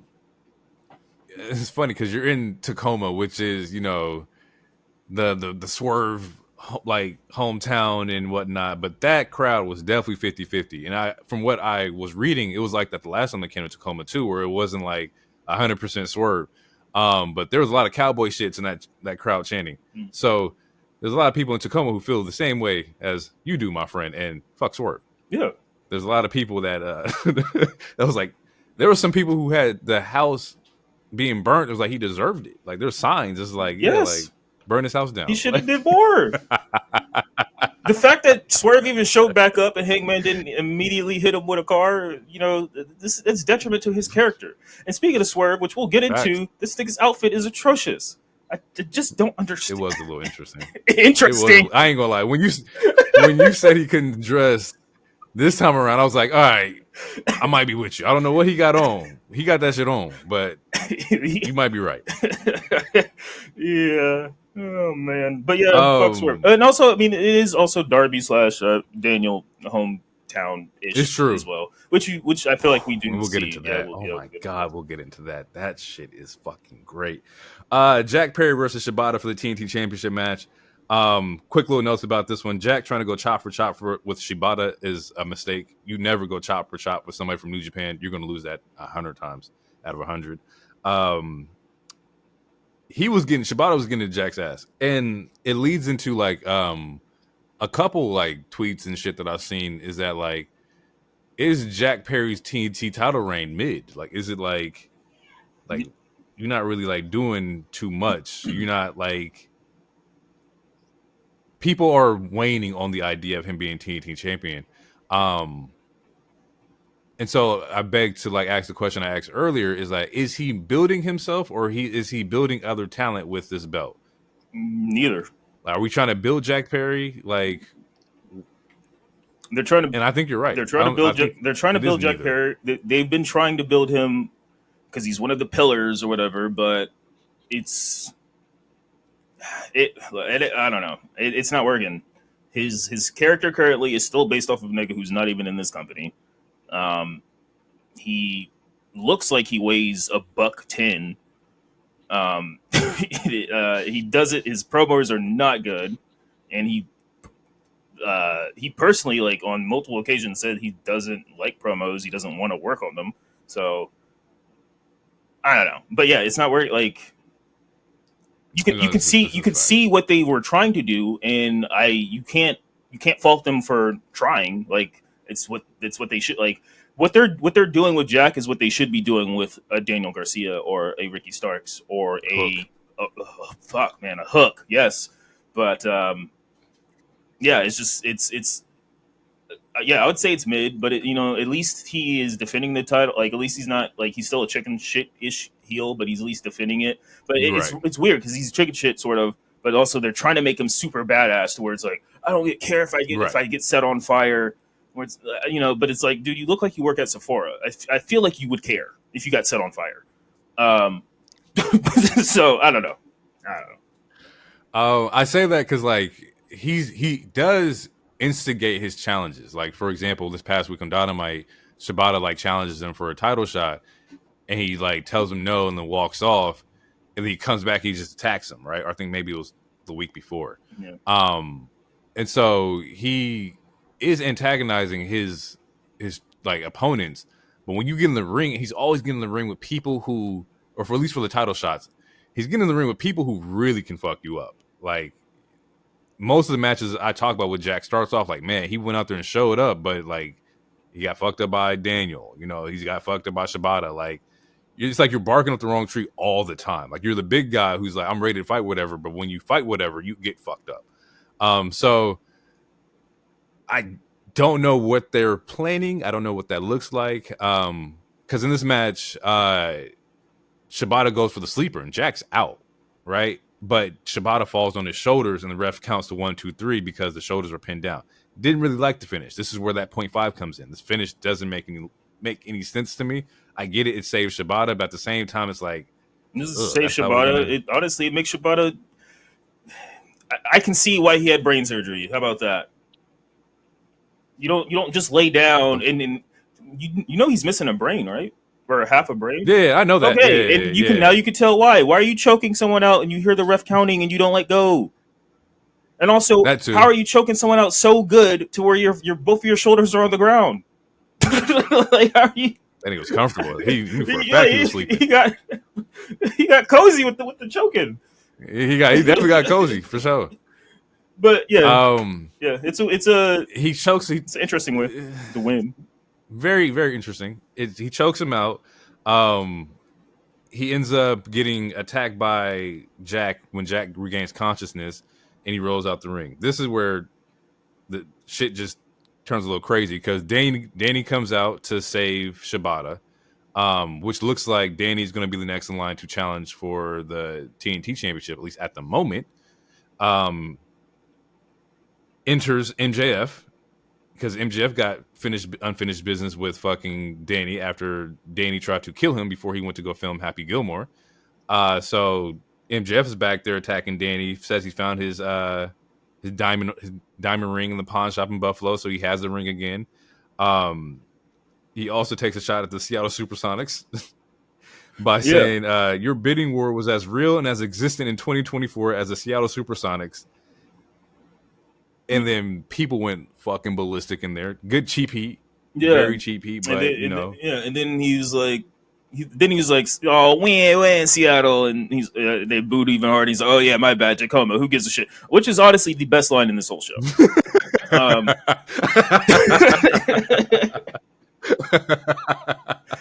He was spitting. I did like that shit too. I was like, yeah, he was spitting because who does give a shit? not I. Fuck. Anytime I could shit on Washington. Fuck. He did. He definitely did that. Yeah. From there, we get boom, the return of Adam Cole, baby, fully 100% healthy, back in action, and he chases after MJF. Pause. Now this is where shit gets a little confusing. A lot of confusing.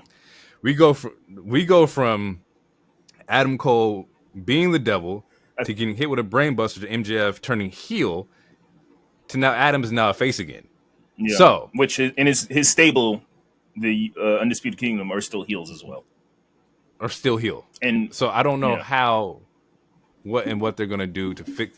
But we talked about it when it happened. Like they should have just dropped the devil gimmick in the first place, right? And it still remains true. I don't think we should revisit that at all. But at the same time, there are definitely gaps in the plot for sure. Because Adam Cole is for sure looking like a babyface, like especially after last night. Well, yeah, because MJF is he saved Garcia, and clearly, he's super heel. But yeah, another way to put it is I'm getting revenge on a guy who got revenge on me for betraying him. So it doesn't make pretty much. They have they have some course correcting they got to do because what is Cole gonna drop his stable or are they gonna all become good guys too? Because are we gonna have to hear Roderick scream Adam for a whole nother rest of the year? Adam, right? I don't know. We'll see. But yeah, they have some course correcting to do with this. Yeah. I feel like we didn't really get a fair shot to see them like do anything because he was injured. So if they do decide to revisit it, I understand it, at least like him as like the leader for the Undisputed Kingdom. But at the same time, we gotta fix these plot holes. From this match, I left with the lineup of Shibata is going against Jack. Jack is being chased by Danny. Danny's being chased by MJF, and MJF is being chased by Adam Cole. So like, there's a lot going on here, and there's stories within that, but you got to break that shit down a little bit more. We'll probably end up getting. I doubt you'll get a Jack MJF tag team versus Danny and Adam Cole. Yeah, I would hope they don't go that direction because it wouldn't make it like. I don't know. Why would MJF work with the Elite? I mean, I know they're heels and they're all heels, but it was like, what? I don't know. I don't see MJF working with the Elite. I don't know. I don't think they can. I don't think they will do that. We now get into Takeshita Ricochet Ospreay for the International Championship. Wasn't the women's match before these, or am I looking at my shit out of? I might be looking out of order. Because when was? Oh fuck! You're right. Yeah. My bad. No. You're right. Mine was out of order. We get Mariah May versus Willow for the women's championship match. And they did a good job following the match of Hangman and Adam Page, or Hangman and fucking Jay White. This was one of those matches like while you're watching, the crowd is super into Willow getting the belt, right? Yeah. They want her to win. But at the same time, I also understand that like we need to build a Mariah May women's legacy. Like she can't just win it in August and then lose it in October. We kind of have to like thread something of some sort. Still no appearance of Mina. I know Tony was trapped behind the hurricane, so she wasn't able to make some of her appearances. I don't know if that affected her here. I don't know if she was playing for that here, but it was just straight up Willow versus Mariah. Solid fucking match. Wait, you said One of the fucking Tony Storm had delays because of the hurricane. yeah. So Tony Storm She was supposed to was stopped by a storm. Huh. Interesting. respectfully. Interesting. Interesting. Um, a lot of solid suplexes here. Mariah German's Willow. She's also hella fucking strong because she performed like a Mayday on Willow, and I thought that was fucking dope. Death Valley drivers, and there's a thing in this. The first 4 matches have Death Valley drivers, and I thought it was like going to be a running trend in this like pay-per-view because it was like every fucking match had one. But Willow does hers to Mariah in the corner. That was fucking solid.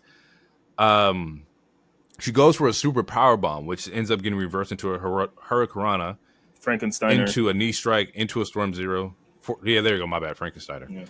Yeah. Into a Frankensteiner, into a Storm, into a knee strike, into a Storm Zero, and Willow or Mariah May gets the win. Yep.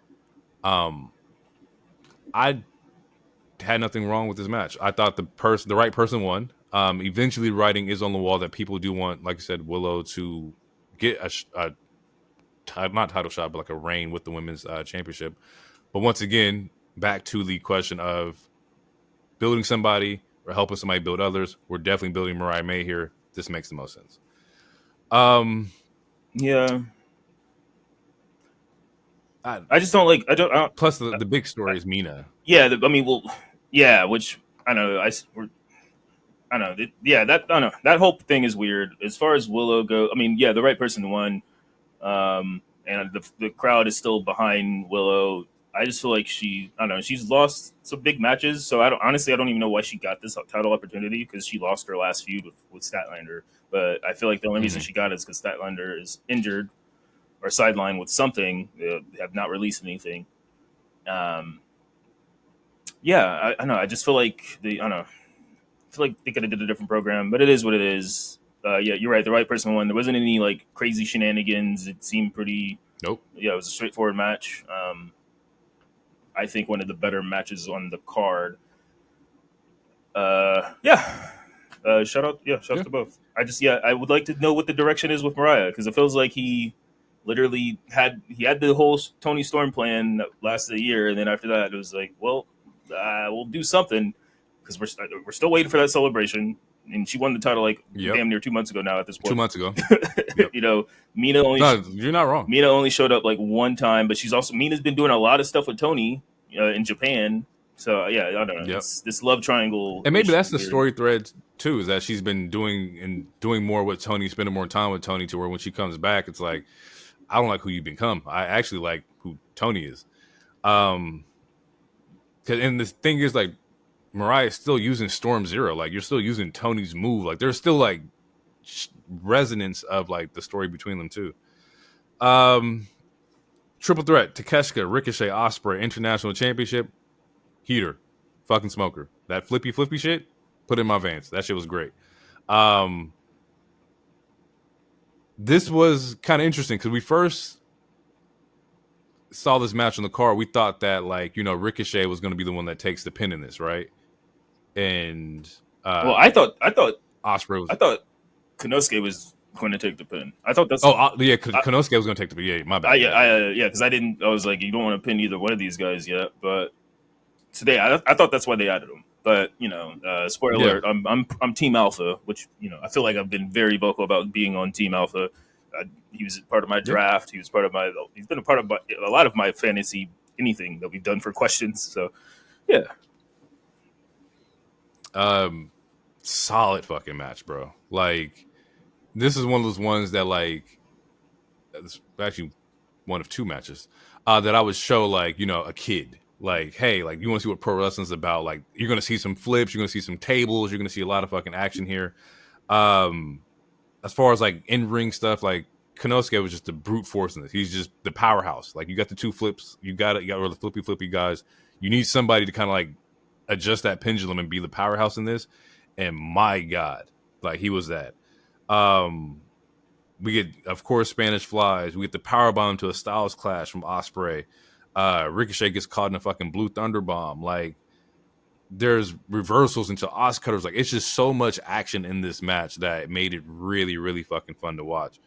There's a Poison Rana spot where Osprey Poison Rana's Ricochet Poison Rana's him, and it falls into like a double German suplex from Takeshita. Like super like entertaining shit happened in this match.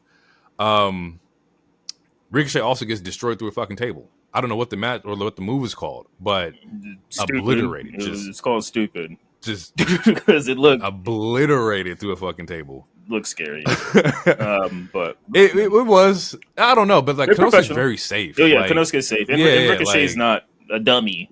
But I mean, it just, I don't know. I wouldn't take that spot, but also I'm not a wrestler. But you know, that table spot looked crazy to me. That shit. It was fucking crazy. So we get the table spot. There is a hidden blade that gets kicked out. Hidden blade that Takeshita kicks out of.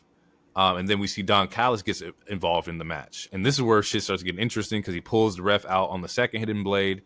He approaches the ring with the screwdriver in his hand. Osprey catches that, puts Don in for the tiger driver. What looks like a tiger driver. Yeah. And he gets stopped by a man in a hoodie. His best friend. A man in a hoodie. Who didn't need to wear a hoodie because we all knew who didn't need to. We knew. It's pretty telegraphed for the last couple months. But yeah. Kyle betrays his bruv. Yeah. So Kyle Fletcher betrays Osprey, which sets up Konosuke winning, and we now have Konosuke as the new international champion, and I'm all here for it. The Alpha is here with the belt. This is what we've all wanted, was to see him get a title. I was aiming for Continental, but it looks like they want to give him the International, and I'm cool with that as well. Yeah. The Alpha era for the International is going to be interesting. I think this might be better than like the Osprey reign because Konosuke is just that. He's just that dude. Like, yeah, like, should have had it a while ago. He has it now. Like, it's time for sure. Yeah. I'm here for it. I think it looks good on him. Honestly, I would like personally, I would have liked the TNT on him just so that we could have open challenges every week and he could just fucking beat up people every fucking week. Because he's a star. He's easily one of my favorites in that company. But yeah, either way, the International is great. It finally frees up Will to go after the main after he finishes this business with the Callis family, assuming. Mm-hmm. And then, we got a semi, not even a semi thread. We got a full thread with Osprey and Fletcher. Clearly, Fletcher may feel some type of way about Osprey. Just hey man, we could have had gold. We could have been tag team champions. All you have to do is listen to Don and whatnot.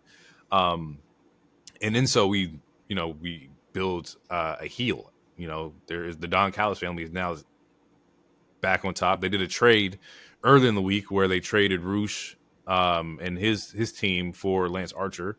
So Lance Archer is now part of the Don Callis family as well. And then Roosh and I think LFI goes to Jake the Snake. So Jake the Snake Roberts is now the manager of LFI. Lance Archer is part of the Don Callis family. So now we got Fletcher, Konosuke, Lance Archer, which feels a little bit more like a heel team, and I'm all here for it. That makes sense to me. Next up, whose house? Swerve's house. He appears and returns. He says that he's medically cleared. Made some comments about his hands and feet were tingling. He's the same thing that he said that he was going to do to Daniel. Ended up happening to him, called karma. So that's karma.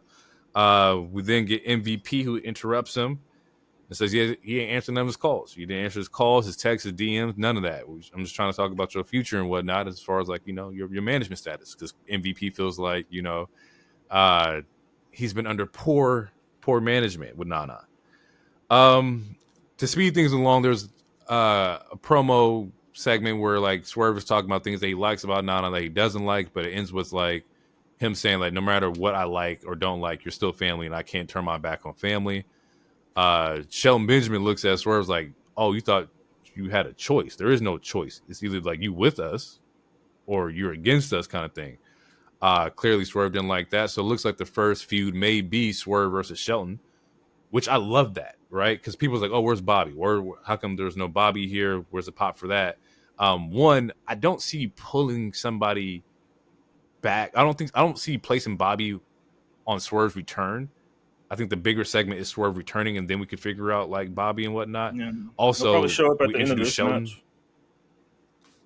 We probably that's probably what's going to happen, but like we needed to have Sheldon have his match against Swerve as well. And inside the same promo, he also gives a shout out to Swerve or shout out to Sheldon about him and the inspiration that Sheldon Benjamin had it to a lot of black talent as far as like being one of the first like black wrestlers on TV. And that was also a big pop. I like to see Sheldon get his flowers. Sheldon is one of them ones, like for sure. And if you don't know, you should get educated on that. So yeah, it looks like we're gonna get Swerve versus Shelton at some point. I don't know if they announced it yet, but I'm excited for that to happen. Yeah, I don't know if they announced it yet either, but that's in the cards, that match. So. Yeah, I actually think that his first match will be against Leo because they had a digital exclusive today where Leo just re-signed to AEW, so Leo's officially back on AEW's roster and AEW's budget and whatnot. MVP interrupts the segment, which then leads into Shelton looking at Leo like, "Oh, we can do this in the ring," and so we're gonna get a Leo Rush versus Shelton Benjamin. I think that is going to be this Wednesday on Dynamite. Next match was the 2 out of 3 falls. Mortos versus Hologram. Sleeper on the match. Sleeper on the show. This was the match where I thought like, oh, I wasn't gonna be a lot interested in, and I was glued. They fucking did their thing, and I should have known because prior to this show, Hologram and Commander had a fucking probably my match of the week this week on Dynamite, and it was great. And I should have known then that they was gonna fucking smoke it out or smoke this shit out the water. Yeah. One spot I saw is that I never seen anybody do a backflip off a nigga's shoulders. Like he climbs up this man's shoulder, stands on top of him, pulls a backflip off. A lot of like luchador moves in like throughout this match. Very exciting shit that happens. And they had a nice amount of time too. Like I said at the beginning of the show, I feel like this was the showcase to Mexico while they're watching because they also got access to the pay-per-views like we mentioned earlier. But they fucking blew this one up. Nothing but praise for them. Hologram gets the win on Mortos, and I'm definitely going to be paying attention a lot more to some of the Hologram matches. Yeah. Well, I mean, he's mostly on Collision, I feel like. Collision? Yeah, he's on Collision. He had a couple matches with some people, but I've been sleeping. Yeah, I ain't sleeping no more though. I hope this goes similar to like the Andrade Mello thing. I hope him winning this like goes to like a title opportunity. I mean, they have 1,000 titles. I feel like you should get that opportunity, at least. But yeah, good shit. I like Mortos. I like Hologram. I feel like it's hard to dislike those two. In particular, I feel like they do good shit. And again, like just to be that gifted of a wrestler and that kind of mask is really fire. It's hard not to look at it, or have like attraction might not be the right word, but curiosity. I guess it's hard to not be like curious and like want to see his matches. I mean, because at first, I feel like at first to a new wrestling fan or to like the not as educated, or I'm not educated to that. That's not the right word. But I feel like at first, like just looking at it, like how you said, like you might not be as interested. It's like, oh, it's a nigga in a weird ass fucking buffalo mask or whatever. But right, yeah, no, good shit. Yeah, you can't judge a book by its cover, type of thing. I feel like absolutely cannot. You would have missed out on some good shit. Darby versus Brody King. Once again, Darby might be the best seller in wrestling. This man just gets ragdolled everywhere through every which way. He's not selling, bro. He's 90 pounds and he kills himself in the ring, bro. He's not like all that pain. That's real pain. No, it is real pain. It's definitely real pain, bro. Like I was like, man, like he's getting fucked up in this match. They kick off the match like earlier in the match, bro. Like this man gets the steps placed on him, and you see fucking Brody walk these bitches on top of him and start stomping out the steps. Like, so now you got the metal steps on top of you. and then you add big ass Brody King to like climb them bitches. It's like, why do this spot, bro? This looks like it hurts so bad. But it was good, man. Like it was great. A lot of waistlock Germans, a lot of ragdoll and Darby. There's a fucking German off the top of this turnbuckle that was fucking crazy. The steps are still outside the ring, and we see that there's a spot being set up. Looks like Brody's going to suplex Darby onto the metal steps. He doesn't. Darby gets the push over, shoves Brody onto the steps, which then falls into a coffin drop Crazy spot on the sides of the steps. No, Crazy fucking. I mean, not even spot. a coffin. I was muted for a second, but the spot with Brody King like getting pushed off the ring post and landing off the turnbuckle. Like again, it's similar to that Drew spot in Hell in a Cell. I'm not doing it. You got me fucked up. That was like a 10. No. That was like at least a 5 to 10 foot drop on your back, just on metal. Your whole back, and if you fucked up, which human error happens. If he would have missed a little bit, like that's the end, like that's the end, like the point end of a stair in your spine, bro. Slice, like, bro. I am good. And then these niggas is good, and bro. then you do like the margin for error is wild. Yeah, because it only takes a small fucking minor error, but yeah, man, in that coffin drop, I'm so conditioned to some of the Darby matches where I assumed Brody was going to move, and Darby was just I was waiting for Brody to move because we see Darby just coffin dropping the dumbest shit in the last 5 years. Yeah. But yeah, he did move, and he gets it. Yeah, he gets the coffin drop. It sets up a 9 count to where Darby's in the ring while the 9 counts happening. As Brody rushes in right before the 10, he gets coffin dropped on.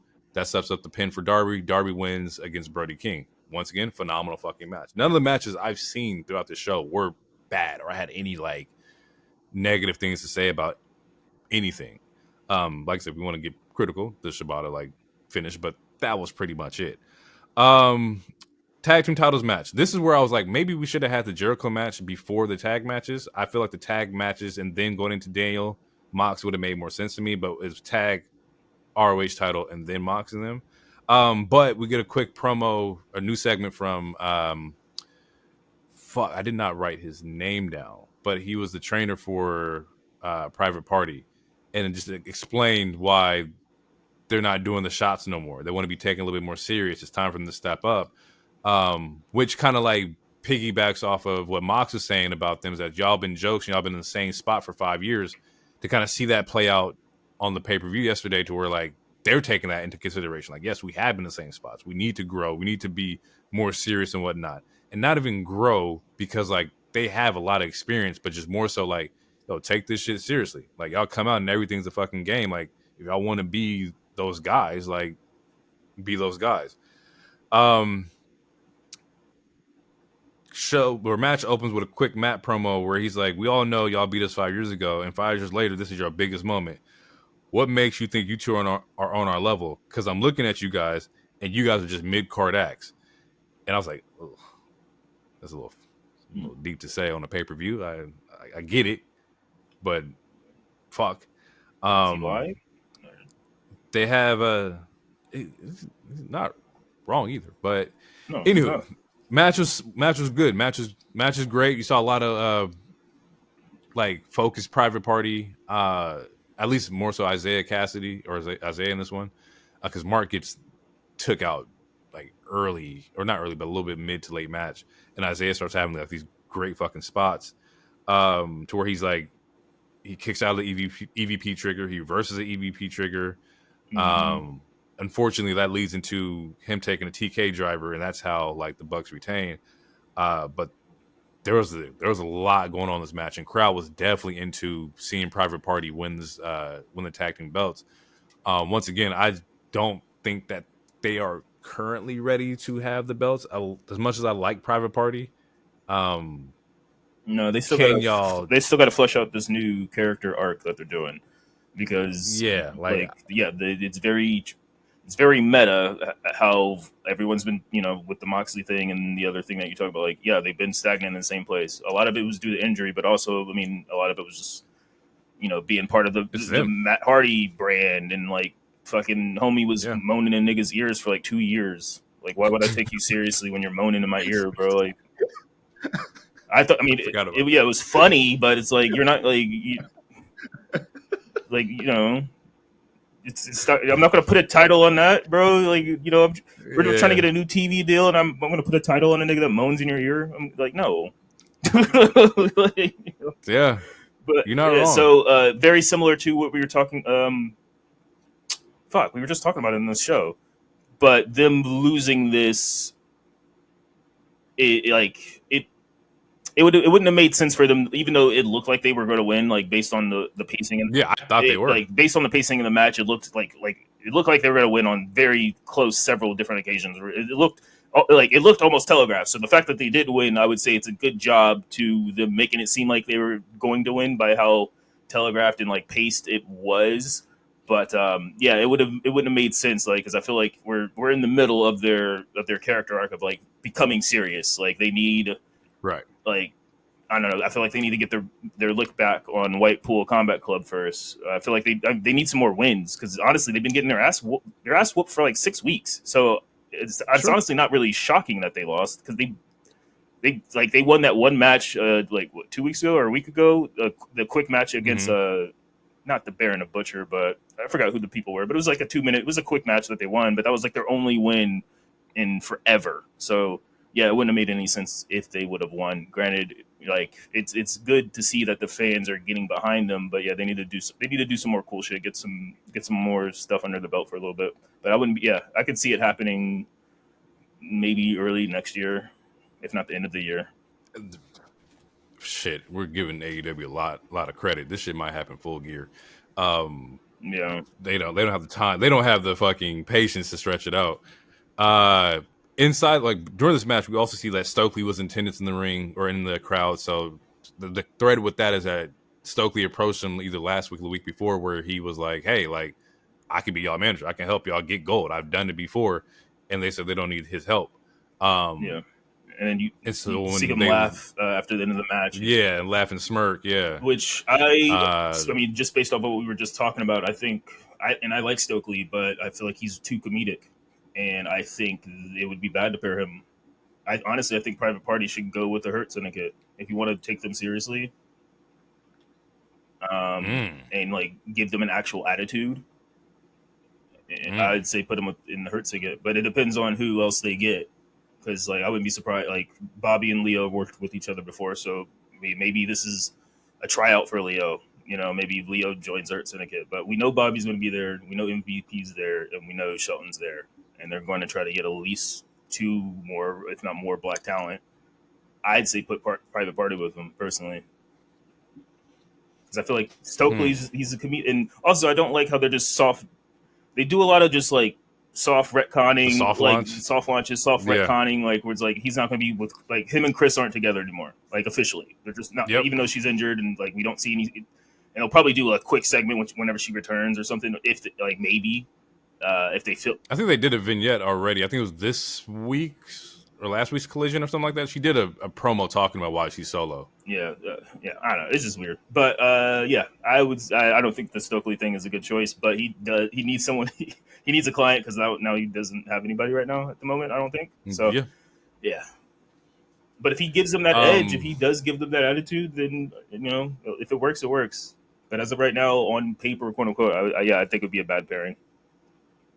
And because he's coming off as like a heel manager, like Stoke is not like a babyface manager. And right now, Private Party is very much babyfaces. So I don't know how that would actually mix. Yeah. So we'll see. Maybe Stoke was there to be like, oh, y'all, didn't want me. Now I got a new tag team. Maybe that's where they have a tag that Stoke is a part of that can feud with Private Party to get them more matches and more storylines and shit like that. Overall, also, Top Flight was in attendance too. So Top Flight was also watching the match, and there's threads of shit or threads of them going after the tag belts as well. But Bucks end up winning. Once again, they still are probably the best people to have the tag belts until they flush something out. I don't really know who is going to like take them out. Acclaim had their match with MXM earlier in the show, in the pre-show, and brought up Rico, which shout out to Rico. I ain't seen Rico since like 2003. Good callback. Very still good has callback. The mutton chops. He did the Joe Hendry turn, but then he was like, "You look so good to me," and you know that's one of the best theme songs ever, man, in my book. It is. You look so good to me. Yeah. Oh man, it was good to see Rico, man. Yeah. That's a great fit for MXM. Like, that's a really good fucking fit. And also, like, just a callback of, like, you know, Billy being there and Billy being part of Chuck and Billy, like, Rico's part of that. Like, there's just a lot of, like, wrestling history with that. And I enjoyed seeing that. But yeah, MXM just finished their stuff with the Acclaim. The Acclaim doesn't have anybody as well. We ain't seen FTR. Actually, FTR has been dealing with, like, the Hurricane stuff. So they've been out of action. They're doing an indie show. Speaking of that, shout-out's not the right word, but sending positive vibes to any and everyone who's been affected by both hurricanes the last 2 weeks. We didn't talk about it at all. I feel like we should just send our thoughts. I hate sending thoughts and prayers because that's what people do during school shootings. It sounds like so default. Yeah, it's very default, very cliche, but also it's one of those situations where it's kind of hard to find the right words. But just protect yourselves, protect everyone else. It's a moment where we need to come together. We shouldn't let anything divide us, and just stay safe, everybody. Sorry to get serious in a minute in that moment. We should have did that at the top of the show. No. But yeah, it's just I meant to say something last week, and then having 2 back-to-backs and just seeing all the damage. And also shout out to the wrestlers because Tony Khan donated a lot. Bailey did some stuff. Like, everyone's been helping out. Yep. Everyone's been doing stuff. Copeland's out there. Yeah. So shout out to that because it's all about community. It's all about sticking together, and that's what it takes. So. And one thing I didn't even like think about was that last week we're like, man, like they didn't even announce like people on the show for Title Tuesday and whatnot. And it's like there was a hurricane that just happened, so a lot of people couldn't travel to, like, you know, the shows and whatnot. Like, and instead of coming out and telling you like, hey, we couldn't have so and so come to the show, they just kept it quiet and seeing who was available. Yeah. Which is probably the best way to do it. Because even then, like, I think the 4-way match in AEW was supposed to be a singles match. I don't know if it was Mercedes. It was Britt, but I think Britt is sick. Yeah, because she lives in Pittsburgh. Okay, but I think she's sick because she posted a video and it's like her voice sounded. I don't know. She got like strep throat or something. I didn't watch the voice. I didn't watch the video. I can only watch so much of her, respectfully. But I think she's sick. But yeah, it was supposed to be Britt versus somebody, and then that's when it turned into a fatal 4-way. Yeah, Britt versus Willow, and it turned into a 4-way. Yeah. But like it's just a lot of it's a lot. And like I saw a video of Julia, like essentially flying back to Japan. It's like and I saw a tweet. It was like, imagine being in America for like 3 weeks, and 2 of those weeks you get like attacked by a hurricane twice. You know, it's just like that's crazy. It's fucking wild. Like, you just discovered deep dish pizza, and then the next week there's a hurricane. Like, what? Yeah, like, that's such a culture shock and shit like that. You know, this is wild. She was out there shooting AKs, and a hurricane came. Like, what the fuck is going on here, yo? Bro, that's America. Pizza, guns, and hurricanes. There you go. It's fucked up, but like that, especially in Florida. But yeah, shout out to everybody who's dealing with that. Hope y'all get the support that y'all need. There's a plenty of like donation links. If I'm not mistaken, I think I threw in the group chat that like FTR has a shirt, and the proceeds are going to help out people of Hurricane Helene. If we do see any more stuff, we'll definitely let you guys know for sure. But yeah, definitely stay safe out there. Next match is Briscoe versus Jericho ROH Championship. Once again, I thought this was going to fail. I was like, I don't want to see Jericho. Jericho put on a great fucking match. Briscoe threw on a great fucking match. And I think the reason why is that they played on the emotional effects of Jay Briscoe, right? So earlier, like, was the promo where, like, you can't beat me. Your brother could, though. And that was kind of like, yo, what the fuck? That was a crazy, like, left field, like, comment to say. But fast forward to yesterday, and we have Jericho doing his brother's finisher on him, or trying to at least. And oh wait, hold on. I don't think he tried. I think he actually did it. No, he did it. Yeah, he actually did it on him. And you just saw like Mark just like supercharge. Yeah, because he did the juice effect, like and then he did the J Diller or Driller. The J Driller is what it's called. And there was some learning tree shenanigans early on. Bill gets kicked out because he's not kicked out, but he gets attacked by Orange Cassidy. Brian Keith is there. Yeah. But he also gets chased out as well. I can't figure out who he gets chased out by. But anywho, there is definitely learning tree shenanigans. I think he just gets knocked out. Yeah, I think he just gets knocked out. Yeah, I'm not sure. I can't remember. I should have put that like more detail in my notes. But overall, no, really dope spot. Really dope, like Rocky Romero emotional match. What? Oh yeah. I think I'm delayed. Yeah. Rocky so yeah, out. It was. Yeah, Cassidy Rocky helps with out. Big Bill, and then Rocky Romero comes out for. But yeah, they leaned on the emotional effect of like, you know.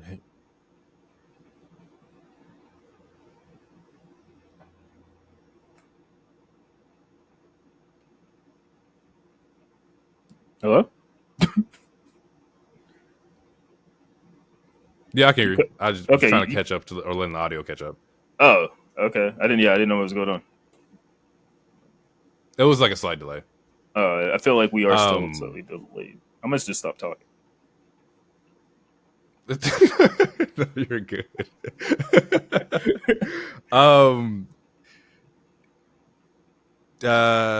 Mark Briscoe gets the win. And so he remains ROH champion. Still don't know where they go with that. Hopefully we can kind of like get some steam on the ROH side of like who's challenging him instead of him fighting Jericho, because Jericho didn't need the ROH belt. I do understand the match and understand getting on the card, but something needs to be a little more fleshed out with the ROH title. Now, main event time. Bryan Danielson, Jon Moxley, AEW Championship.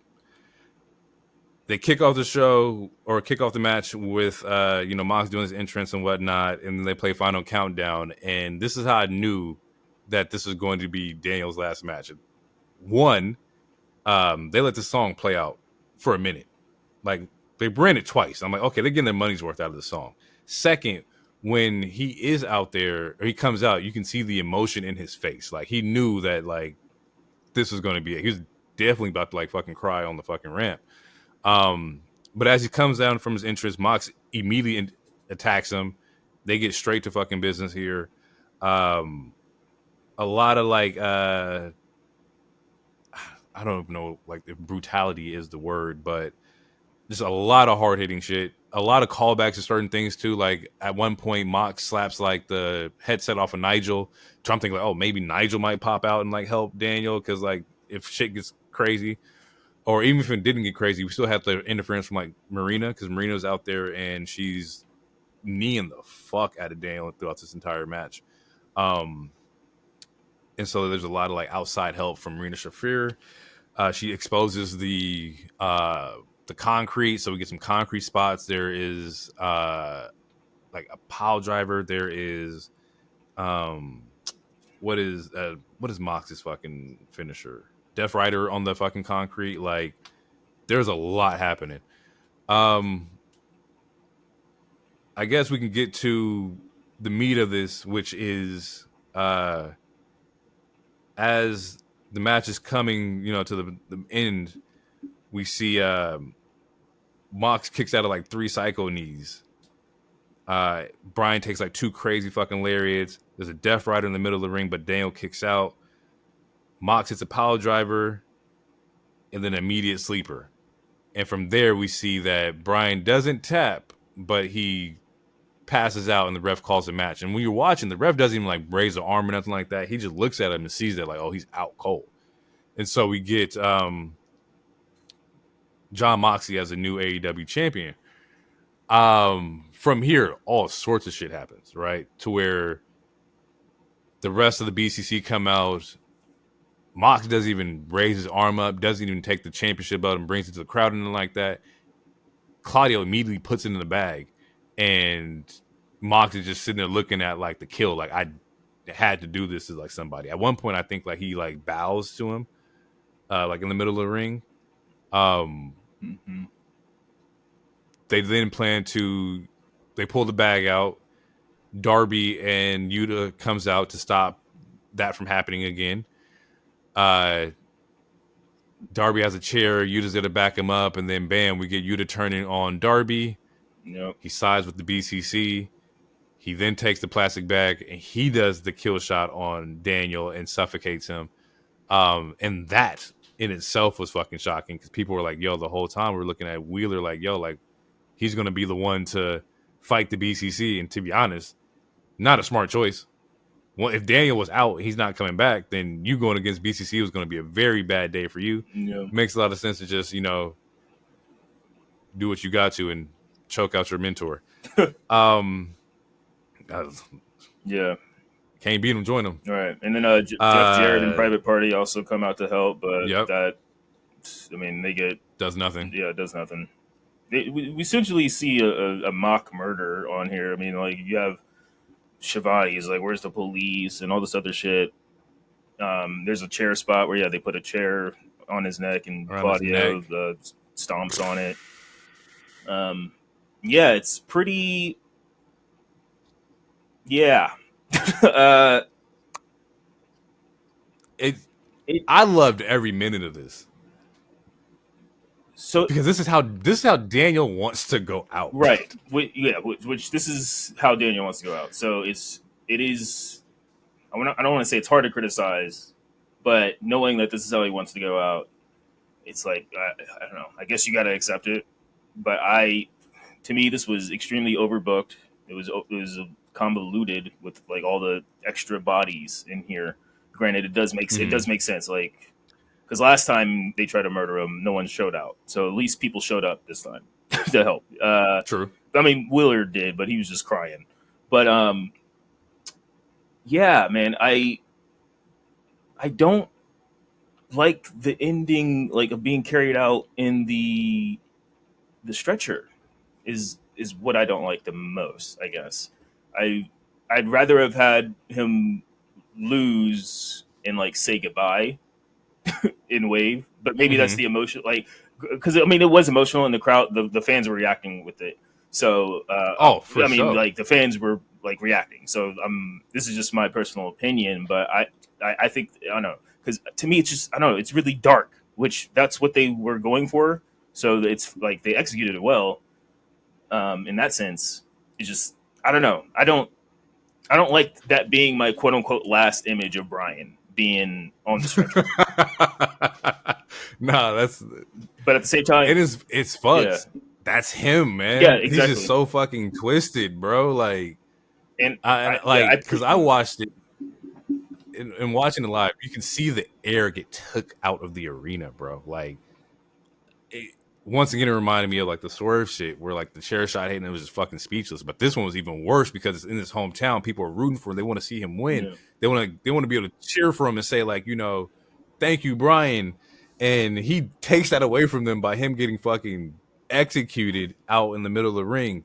And like, it's just dead quiet. But I like that for the storyline implications of like, Mox is saying like, yo, like none of y'all could stepped up. None of y'all can stop me from doing it, so I'm just gonna fucking do it. All your baby faces, like y'all need to like fucking pull up. And I think that's what the final like clip of the pay-per-view was. Darby, OC, Danny, and fucking Hook, kind of like maybe foreshadowing that like, yo, y'all saw what happened here. Yeah, and these are the ones that need to like. These are the top baby faces as of right now. Well, yeah, Briscoe. Honestly, Briscoe should have came out too, or did he? I don't know. Briscoe should have came out. He was out there too. Right, no, he was out there, but he wasn't in that final shot. But he was out there. Him, Adam Cole was out there. Private Party was out there. But like those four, maybe there's foreshadowing like, hey, y'all need to go. Y'all need to get this shit popping. And even more so, I'm looking at Darby. I think Darby is the one that's going to have the redemption tour because, of course, we talked about him becoming AEW champion. I didn't really believe in it when he had the shot, right?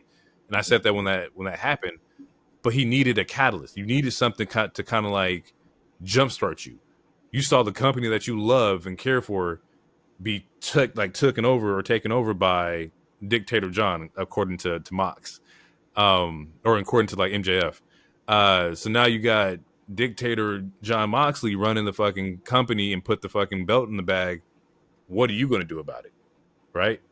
He told you weren't ready for it. He beat you to show you weren't ready for it. Like, how does this now enhance like Darby's like run? I think Darby in the next year or so will be AEW champion. I think we should see a really good fucking run from Darby. And putting it that way, I can see it, but TK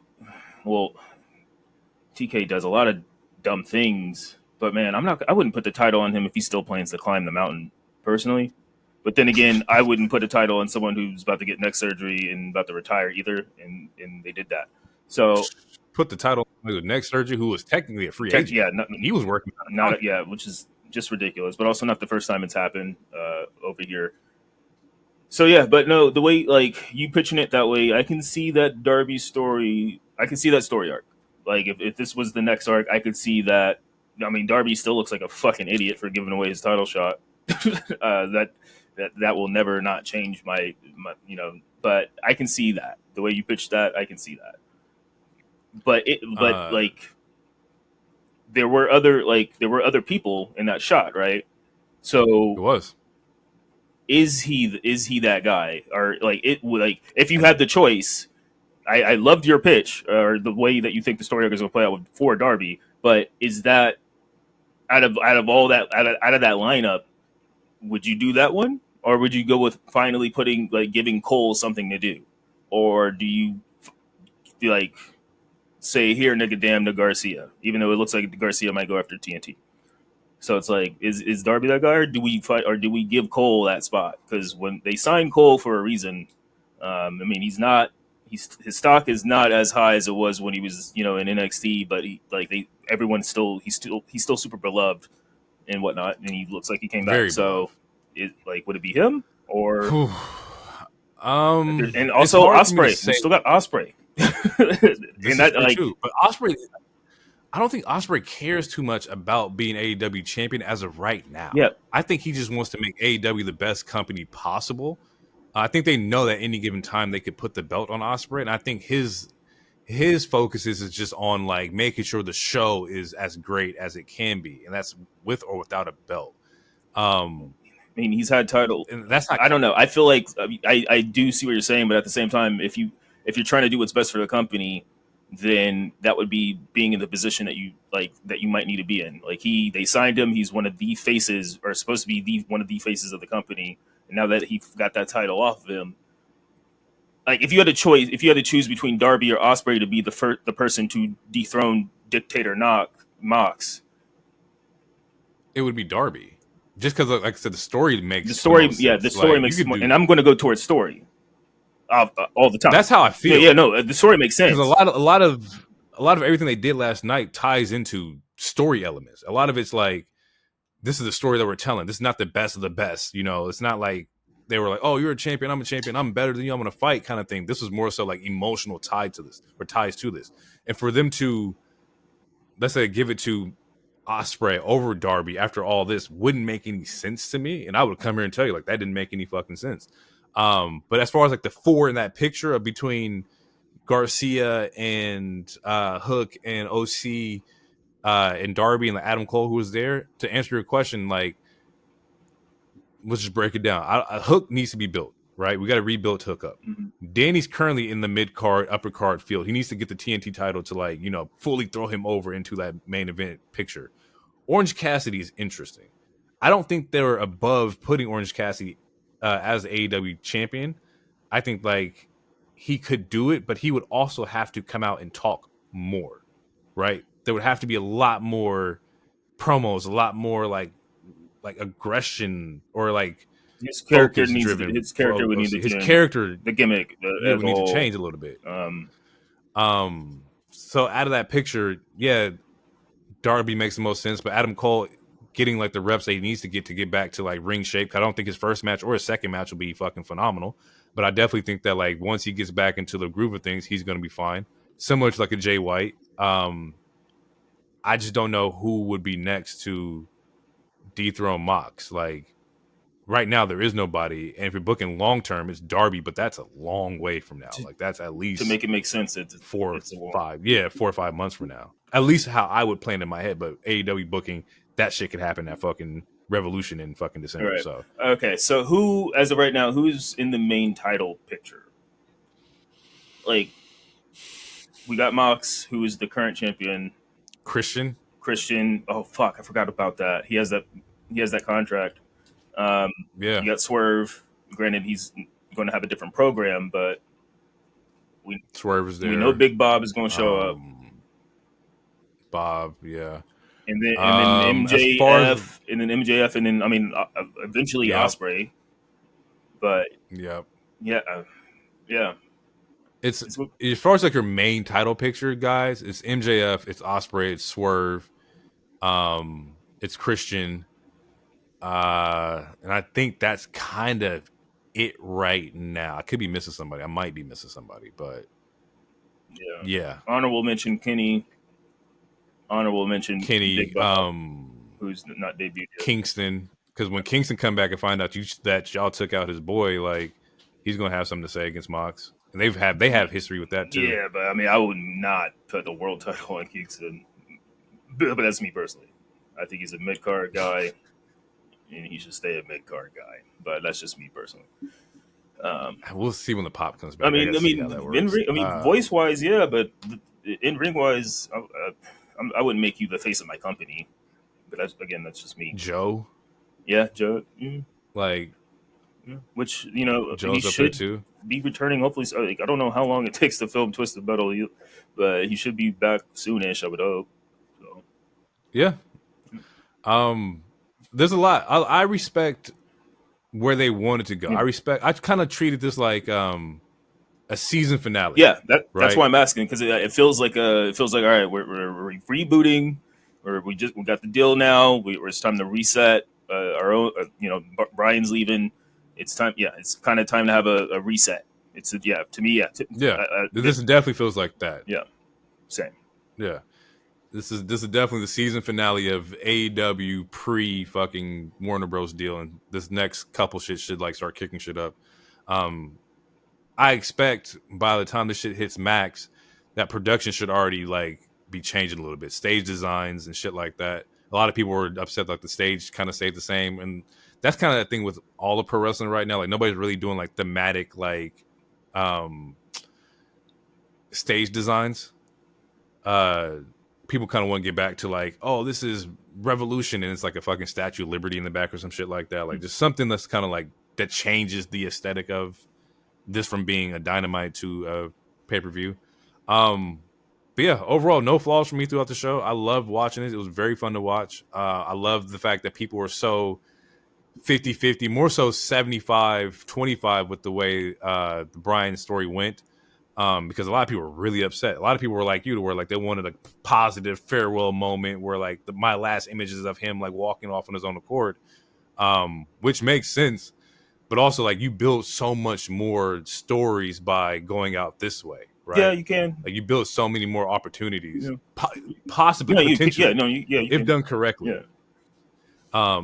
If nobody gets built from this is all for nothing, and you could have just walked out. But like, if you're gonna have Wheeler choke you out, Wheeler should have a very interesting arc, Yeah, and he will return at some point. This is the end of his full time. Yeah, full time. Yeah, it's still dark as fuck though, man. And I like dark. I do. I like dark, but it's like we're watching him get killed again, and even worse. It's like, goddamn, bro. Choked out, and then have the steel steps on your neck, like in the stretcher, just to like. It makes sense. He told us, like, I think he said, like, this is one that he didn't want his family to be at. Like, he didn't want to have, like, his kids in the crowd. He didn't want his kids at the crowd at All In either. I think he had said something to the effect, like, he didn't want to, he never wanted to win the AEW championship, right? Right. He didn't want the feel-good moment. He didn't want the whole confetti and shit like that, but Tony forced him to have that moment. Like, that wasn't up to Bryan. Yeah, because it was good business. So it should have happened a lot sooner. like this is one of those moments where Tony so, got to put his foot down on some shit. That's why I'm like, that's how I feel about Osprey. I feel like the longer you wait to put it on Osprey, the lower his stock goes down. Sometimes you get like fuck what he wants. Sometimes you got to do what's best for your business. do what you. Not to quote Vince, but I mean, like you own the business, my nigga. You got to like. You can still have you can still book the show the exact same way, but sometimes like with Swerve, like they waited 2 months too late to put the title on Swerve. They should have put the title on Swerve that very first time, like that very first Joe match. They waited 2 months, and his pop wasn't as big when he finally first got it. It was still big, but it wasn't as big as it was the previous 2 months. Right. Like I think the beginning of Swerve's reign was definitely a lot rougher than the way it ended. I think by the time it ended, you had like, okay, now we fully see what Swerve is. I think like you similar are to right. Priest, The first time he did fight Joe, absolutely. But it's one of those. Like, you are also right. Like you got to protect the business and also protect the talent from themselves. Yeah. And I think because Bryan was forced to do the all in thing, he kind of let Bryan go all out for the way he wanted to retire, because it is the way you want to technically retire. It's your choice. Yeah, no, and we know we know this was all Bryan. This is 1,000%. And Mox. This was all Bryan and Mox. It's like, yeah, let me kill you again. It's like, yeah, okay, for sure. So, this is like, hey, we're gonna have Wheeler be emotional, but my last match, he's gonna choke me out, and so like you just build so much more emotional like investment in it. I loved it. You got anything that you want to say before we get out of here? Any comments, concerns? No. I enjoyed my ride. I will give you 5 stars. Thank you. Fair. I will say this. So earlier we talked about Ricky Starks before we get out of here. We talked about Ricky Starks and just mentioned him. And currently, I think you sent something in the group chat to where like he's healthy. He's not being used, right? Like my question to this, because I was going to send in the group chat like, oh, he got him on that Jack Perry. Where like you on Exile Island right now, right? In that same response, I was like, damn, why isn't he doing what Jack did, which was, let me go wrestle over here. Let me go to New Japan. Let me control where I'm going. You know, why are you waiting for him to book you and not making yourself like pop off? Because that's also the whole like AEW like dream, is that like, hey, if I'm not being used, I still have the freedom to go here, and here and go get some shit like popping for myself. I'm not fully sure. I mean, yeah, like because I'm sure if he wanted to, he could work a prestige match or something. For sure. Unless there's something that we don't know to where it's like it has to be approved. We don't know like the behind the scenes, but yeah, no, you're right. As far as like it is, if he is healthy, like why can't you do something at like prestige or do something at like the G1 or whatever the fuck, the GCW or some shit like that. Like it's interesting. Or I mean, I don't know. It's a he say she say thing, but like we have not seen him on TV since right before Mania. Sting, like he lost his belt to Sting, and I think he did like one match after that. I haven't seen him since. Yeah, it was right before Mania, so it was like end of late March or early April is the last time he has been seen. Yeah. We know the Lucha Brothers are there. You know, I don't know. It's just weird. Yeah, I was really I was sitting there like, damn, like you should be able to go get yourself popping. That sounds too.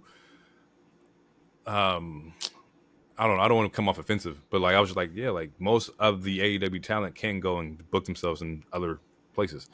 But with that being said, we're gonna get out of here. That was our wrap up to this week of wrestling, along with WrestleDream.